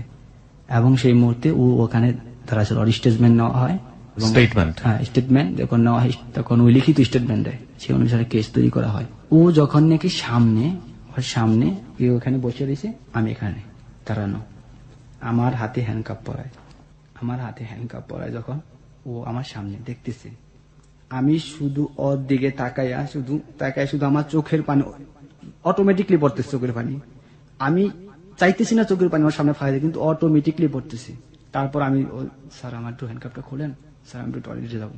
এই কথা টয়লেটের কথা বলতে গিয়ে বেসিং এর মধ্যে ইচ্ছা মতন চিৎকার পাচ্ছি, ইচ্ছা মতন চিৎকার পাইরা পানি দিয়ে মুখ ঠুক দিয়ে আইসা যাতে ওরা না বুঝতে পারে। তারপরে আমি আইসা হ্যান্ডকাপ পরেছে। হ্যান্ডকাপ পরানোর পর আমি বলছি যে স্যার হ্যান্ডকাপটা টাইট হয়েছে। এই কথাটা বলছি বাদে ও পুলিশ আমার একটা থাপ্পড় মারছে। আমার থাপ্পড়টা বড় কথা না, যখন অরুড়ে থাপ্পড়টা মারছে ও সরাসরি ফেস টু ফেস ভাই আমার দিকে তাকাইছিল, একদম ফেস টু ফেস তাকাইছিল। আমি ভাবছিলাম আমি ওই থাপ্পড়টা দিচ্ছে এই মুহূর্তে হয়তো ওই কিছু বলবে, কিন্তু সেই মুহূর্তে ওই কিছু বলে নাই। ওই শুধু তাকাইয়া চাইছিল এবং আমাকে থাপ্পড় যখন দিচ্ছে, আমার তো থাপ্পড় লাগে না, আমার মানে কলিজার মধ্যে একটা বল্লম দা পার দিছে। ও এরকম করে আমাদের তাকাইছিল এবং আমার চোখে যাতে চোখ না পড়ে ওর চাষারে বলতেছে যে ওর সামনে এসে দাঁড়াইতে। ওর চাষা কি করলো, ওর সামনে এসে দাঁড়াইলো, আমার কুকুরের মতো টাইনা নিচ্ছে, রশি দিয়ে বাইন্দা হ্যান্ডকাপ পরে কুকুরের মতো টাইনা নিচ্ছে। আমি বারবার পিছন দিকে চিৎকার করে ওর মারে এবং চাষার হাতে ধরে অনুরোধ করতেছিলাম যে দেখেন মানুষের জীবনে ভুল, হ্যাঁ আমি ছোট মানুষ, ভুল করছি, আমারে ক্ষমা করেন, আমি রেপ ডেকে ভুল করছি, আমারে ক্ষমা করেন, দেখেন আমার জীবনটা নষ্ট করেন না, আমার ভবিষ্যৎটা নষ্ট করেন না, আমার ফিউচারটা নষ্ট হয়ে যাবে। ওর মা এবং চাষার চিৎকার করে বলছে এবং পুলিশ আমাকে কুত্তার মতো টাইনা নিচ্ছে এবং ওরে বারবার বলছে যে সুইটি তুমি এরকমটা করো না, এরকমটা করা ঠিক হবে না, আমার সাথে তুমি এরকম বেইমানি করতেছো, এই বেইমানি করা ঠিক হবে না, কারণ কোনো মানুষের সাথে এরকম বেইমানি করা ঠিক না, পৃথিবীর কোনো মানুষের সাথে এরকম বেইমানি করা ঠিক না। সেই মুহূর্তে আমাকে টেনে হেসড়ে নিয়ে যেতেছিল এবং ও ওর বাসায় চলে যেতেছিল সুন্দরভাবে ওর চাচার সাথে। ও আমার দিকে একটা বার অন্তত ফিরা তাকায় না, একটা বারের জন্য। যতক্ষণ পর্যন্ত ওই সিএনজি করে বাসায় গেছে, যতক্ষণ পর্যন্ত ওর সিএনজি আমাকে রাস্তাতে টেনে নিয়েছে, কারণ কক্সবাজার থানার থেকে সাবজেল একদম সামনে, হাইটা নেই আসামি, আমাকে হাইটা নিতেছিল। যতক্ষণ পর্যন্ত ওর সিএনজি দেখা গেছে ভাই, আমি ততক্ষণ পর্যন্ত ওর সিএনজির দিকে তাকাইছিলাম। সাবজেলে নেওয়ার পরে আমাকে ওখানে সাবজেলের ভিতরে ঢুকায়। পরবর্তীতে আমি ওখান থেকে এক অফিসারে বললাম একটু মোবাইলে কথা বলার সুযোগ করে, আমার গার্জিয়ানরা ফোন দেওয়া বলতেছে আমাকে একটু চালান করে দিছে, আমাকে এখন জেলে নিয়ে যাবে। তখন এই কথা বলার পর আমার পরিবারের লোক এর সাথে যোগাযোগ বন্ধ। আমার মোবাইল টোবাইল সব জমা রাখছে থানায়, ইত্যাদি মানি ব্যাগ সবকিছু জমা রাখছে থানায়, পাসপোর্ট টাসপোর্ট সব থানায়। তো পরবর্তীতে আমাকে ওখান থেকে জেলে ট্রান্সফার করে দিল। তো আমি যেখানে গেছি ওখানে গিয়ে দেখতে ছোট্ট একটা ঘরের মধ্যে প্রায় 200-250 আসামি হবে। যখন জেলে ঢুকেছে আমার পাশার মধ্যে একটা লাত্তি দিয়ে ঢুকাইছে ভিতরে। ঢুকানোর পরে ওখানে দম বন্ধ, পায়খানার গন্ধ, দুর্গন্ধ, বিচ্ছিরি দুর্গন্ধ। আপনার স্টুডিওতে এতটুকু একটা রুম হয়, এই রুমটার মধ্যে 200-250 মানুষের গন্ধ, ঘামের গন্ধ, দুর্গন্ধ। মানে আমি আল্লাহ কোথায় না আমার রাখলা তুমি, দুনিয়ার জাহান্নাম আমার কোথায় না, আমি শুধু আল্লাহরে ডাকতেছিলাম সেই মুহূর্তে। তখন জেলা জিজ্ঞাসাবাদ করে কার কি কেস। তখন আমাকে জেলা জিজ্ঞাসা করছিল, ডেপুটি জেলা, উনি জিজ্ঞেস করছিল যে তোমার কেস কি। তখন আমি বলছি যে এরকম আমার কেসের কথা আমি বলছি যে এই বিষয়। তো উনি এই কথা শোনার পরে উনি সাথে সাথে সুবেদারের ডাইকা বলছে যে সুবেদার এই ছেলেটার দিকে একটু নজর রাখেন, এই ছেলেটার কেসটা একদম ভুয়া। তখন আমার বলে দিল যে কোনো সমস্যা হলে এর কাছে তুমি বলবা। তারপরে আমাকে ওইখান থেকে জেলে ঢুকালো। যখন ঢুকছি রাত্রবেলা গেছি, রাত্রবেলা যাওয়ার পরে চিরা আর গুড় দিছে ভাইয়া। প্রচন্ড ক্ষুধা সেই মুহূর্তে আমার, কারণ আমি গত রাত থেকে খাওয়া দাওয়া কোনো কিছু করিনি, মুখে চাবাই তো মন করতেছে না। কিন্তু তারপর আমি চিরা গুড় কুকুরের মতো, মানে কুকুর যেরকম মানুষ খাওয়া দিলে খাও খাও করে খায় না, ঠিক সেইভাবে আমি চিরার গুড় চাবাই খাইছি। কারণ ক্ষুধা, আমার নিজের ক্ষুধা আমি নিজে কন্ট্রোল করতে পারি না। তারপরে ওখানে এই সারা নামাজ পড়ে সবাই জেলখানার নিয়ম কানুন ভাই অন্যরকম। সেই নিয়ম কানুনের মাধ্যমে নিয়ম কানুন শিখাই দিল, এইভাবে চলতে হবে। তারপর আমি দীর্ঘ 6 মাস জেলে ছিলাম। আমি তাহাজ্জুদের নামাজ পড়তে পড়তে আমার এই কপালে কহর ফালাই দিয়েছিলাম, আমার আঁটুর মধ্যে দাগ ফালাইছিলাম। আমার জেলখানায় সবাই বলতো প্রেমিক পুরুষ। যে আমার এই কথা শুনতো সবাই চোখের পানি ফেলাইতো, যে ভাই তোমার এরকম। কতদিন ছিলেন জেলে আপনি? আমি দীর্ঘ 6 মাস জেল ছিলাম। এর মধ্যে আপনার পরিবার আপনার সঙ্গে দেখা করেনি? হ্যাঁ, আমার পরিবার লোক দেখা করছি, আমার পরিবার লোক সবাই আমার সাথে দেখা করছে। তো আমার বলেছে যে 15 দিন, যত তোর যে মামলা দিচ্ছে 54 মামলা, এই মামলার 15 দিন তোর জামিন হয়ে যাবে। বল, তার 2 দিন পরে আরেকটা মামলা দিচ্ছে 7-9 ধারা, নারী নির্যাতন, অপহরণ, দর্শনের সহায়তা করিয়া, এই মামলাটা দিচ্ছে তারপর দিন। এবং কক্সবাজার মডেল থানার মামলাটা উকিয়া থানায় ট্রান্সফার করে নিয়ে গেছে, ওদের থানায় নিয়ে গেছে। তারপরে আমাকে 7-9 ধারা দিছে। এই ধারা দেওয়ার পরে আমার পরিবারের লোক অনেক চেষ্টা করছে, হাইকোর্টে নিয়েছে, কিন্তু মামলার জামিন হয় নাই। পরবর্তীতে ওদের সাথে আপোষ করছে, ওদেরকে 4-5 লক্ষ টাকা দিয়ে, 5 লক্ষ প্রায় 5 লক্ষ টাকা দিচ্ছে, টাকা দিয়ে আমাকে জামিনে বাহির করে আপোষে 6 মাস পরে। এবং এই 6 মাসের মধ্যে জেলখানায় আমি ওকে চিঠি দিছি, এবং যখন নাকি আমি কোর্টে আসছি, কোর্টে এসে দিয়ে আমি মোবাইলে পর্যন্ত কথা বলছি, ওর মার সাথে, ওর চাচার সাথে, ওর ভাইয়ের সাথে। ওর সাথে কথা বলেননি? ওর সাথে কোনো কথা বলতে দেয়নি, কথা বলার কোনো সুযোগ দেয়নি। ওই সময়ের পর থেকে এখন পর্যন্ত কি আপনার ওর সাথে কোনো কথা হয়েছে? হ্যাঁ, হয়েছে, পরে হয়েছে। আমি যখন বাইরে হয়েছি। কি জিজ্ঞেস করেছিলেন ওকে? ও কি বলেছিল? আমি যখন বাইরে হয়েছি, ওর ফ্রেন্ডের সাথে, আমার নাম এক রুবেল নামে একটা ছেলে ছিল, ওর ফ্রেন্ডের সাথে যোগাযোগ করি ফার্স্টে। পরবর্তীতে ওর ফ্রেন্ড আমার সাথে ওর কথা বলার সুযোগ করে দেয়। তখন ওর মাধ্যমে ওর কাছ থেকে জানতে পারলাম তুমি ওই সময় এসব কি কারণে বলছিলা। তখন আমার এই কথাগুলোই বলছিল যে আমার পরিবার লোক বলছে তুমি না কারো 2-3টা বিয়ে করছো, তুমি বকাটে ছেলে, তুমি ছেলে ভালো না, এর আগে 2-3টা বিয়ে করছো, তুমি প্রতিবার সফরে আসো, সফরে এসে এরকম খারাপ কাজ করো, এগুলা বলছে। যে আমার পরিবার লোক এগুলো আমায় বসেছে। আর সেই সময় আমি প্রচন্ড ভয় পাইছিলাম, কারণ তুমি আমার চাচা আমার মারে রেপ দিয়ে মাইর খাওয়াইছো, বিভিন্ন ধরনের কথা, এই ধরনের কথা। আর আমি সেই সময় এগুলা ভুল যায়, আমি বলছি তুমি বিয়ে করছো আর তোমার বউ বাচ্চা আছে। তখন আমি বললাম যে আমার বয়স 24 বছর, আমি 24 বছর মধ্যে 3টা বিয়ে কি করে করি, আর 3টা বিয়ে যদি করি আমার বাচ্চা কাচ্চা কি করে হয়, এই 24 বছর বয়সে আমি, তুমি এগুলা কি করে বিশ্বাস গেলা। তখন ওই কান্না করতেছিল, তখন ও আমাকে বলতেছে যে আমার ভুল হয়ে গেছে। আশেপাশে সে পুনরায় আবার আমার কাছে কান্না করতেছে, তুমি আমার এসে আবার নিয়ে যাও। তো পরবর্তীতে আমি বলছি যে আর সম্ভব হবে না, তুমি যদি একমাত্র পারো কোর্টে দাঁড়ায় যদি জজের সামনে বলতে পারো যে মহামান্য আদালত, আমি আমার পারিবারিক চাপে এই সমস্ত কথা বলতে বাধ্য হয়েছি, এবং আমি আমার স্বামীর জেল কাটাইছি 6 মাস দীর্ঘদিন, সেটা আমার পরিবারের চাপে পড়া, এখন আমি আমার স্বামীর চাই, তাহলে আমাদের দুজনের মিল হবে, এছাড়া আর কোনো সময় মিল হবে না। তো সামনের কোর্টে তুমি যদি ধারা করা, তুমি এই কথা বলবা। তখন ওর সাথে আমার যুক্তি হলো, ও বললো যে ঠিক আছে আমি এই কথা বলবো হালুম। আমার বলতেছে, আমার একটা SMS পাঠিয়েছিল যে হালুম তোমার যদি কোনো পেপারে সাইন করতে বলে তুমি জীবনও কোনো পেপারে সাইন করবে না। আমি আজও পর্যন্ত কোনো কিবরিয়া ভাই, আমি আজও পর্যন্ত কোনো পেপারে, আমার ভাইয়ের আমি পেপার টান্দা ছিঁড়া ফেলাইছি, আজও পর্যন্ত আমি কোনো পেপারে সাইন করিনি, এবং আমার কেসের কাগজটা পর্যন্ত আমি সাইন করিনি ভয়ে। এবং ও বলছিল যে SMS যে আমি কোনোদিন কোনো পেপারে সাইন করবো না। তো পরবর্তীতে ওর কোর্টে দাঁড়ানোর করানোর কথা ছিল, আমি বলছি তোমার কোর্টে দাঁড়া করে বনে আসবে। এই দিক দিয়ে আমার সিঙ্গাপুরের IP লাগাই দিছে, সাথে সাথে এখান থেকে আমার IP বাইরে গেছে। IP বাইরে যাওয়ার পরে কোম্পানিতে জরুরি লোক লাগবে, তখন আমার চলে যেতে হবে। তো আমি কোর্ট ডেট দিয়েছি 1 তারিখে, এদিক দিয়ে আমার 4 তারিখে ফ্লাইট। তো আমি 1 তারিখে কোর্ট ডেট দিয়ে গেছি, যাওয়ার পর ওদিনকে কোর্ট জাস্ট পারমিশন দেয় নাই, ভিকটিম দাঁড়া করানোর পারমিশন দেয় না, মানে ওরা দাঁড়া করতে দেয় না। তো পরবর্তীতে না বললে আমি চলে গেছি, ওর নাম্বারে ফোন দিছি, ও আর এক ভাবির নাম্বারে পলাই এসে কথা বলতো টয়লেটের ভিতরে গিয়া। তো সেই নাম্বারে কল দিছি, কেউ তো এখন ওকে তো পাওয়া যাবে না।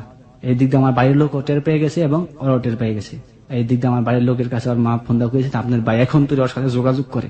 তার পরবর্তীতে আমার ভাই আমার ইচ্ছা মতন মারধর করছে, যে তোর এখন তুই লজ্জা শরম হয় না, তুই এখন তুই এই মেয়ের সাথে কথা বলেছে, মানে মারধর করে, মানে মারছে অনেক, মারার পর আর কোনোদিন এই মেয়ের সাথে কথা বলবে না, 6 মাস জেল খাটাইছে এই মেয়ে, তুই এই মেয়ের সাথে আর কোনোদিন কথা বলবি না।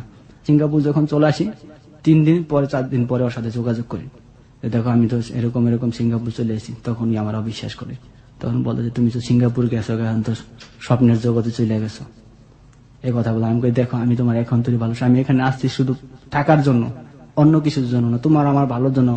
তুমি যদি রাজি থাকো তোমার বাবা মা কেউ ফিরাইতে পারবো না, আমাদের এখন পর্যন্ত ডিভোর্স হয় নাই, কিছু হয় নাই, সুতরাং তুমি আমাকে একটু সময় দাও। ও আমাকে সেই ওর মার কথা শুনে গালিগালাজ করছে, গালিগালাজ করে বলছে তুই আর মোবাইলে কোনোদিন ফোন দিবি না।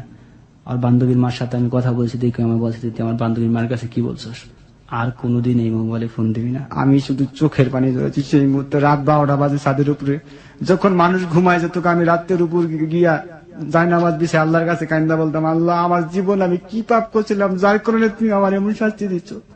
বিশ্বাস করেন ভাই, আমি আজও পর্যন্ত একটা মিনিটের জন্য যদি আমি হাসি, আমি 2 মিনিটের জন্য কান্না করি। আমি যদি একটু মনের মধ্যে সুখ আসে, মুহূর্তের মধ্যে আমার মুখটা মলিন হয়ে যায়। আপনি আমাকে কিছু কোশ্চেনের উত্তর দেন। আপনার স্ত্রীর সাথে বিয়ে হওয়ার পরে আপনি কত দিন যাবত বিদেশে গিয়ে থেকেছেন? 2 বছর এই 2 বছরের মধ্যে আপনার সঙ্গে আপনার স্ত্রী যোগাযোগ হয়েছে? যোগাযোগ হয়েছে প্রথম পর্যায়ে, তারপর একদিন আমায় বলছে যে কতদিন যাবত যোগাযোগ নেই? প্রায় 1 বছর সাথে যোগাযোগ নেই। এই 1 বছর কোথায় আছে, কিভাবে আছে আপনি জানেন? খবর নেওয়ার চেষ্টা করছে না, খবর নিছি, শুনছি যে ওই ভালোই আছে এবং ওর বিয়ের সম্বন্ধ আসতেছে, এরকমটা আমি শুনছি ওর দাদির মুখ থেকে। কারণ ওর দাদির সাথে আমি কন্টিনিউ কথা বলতাম যে ওর বিয়ের চলতেছে, হয়তো ওর বিয়ে হয়ে যাবে কোন একদিন। আপনি কেন তাকে বলতে পারেন না? আমি ওকে বলতে পারি না। কেন বলতে পারি না সে প্রশ্নের জবাব আমি জানি না।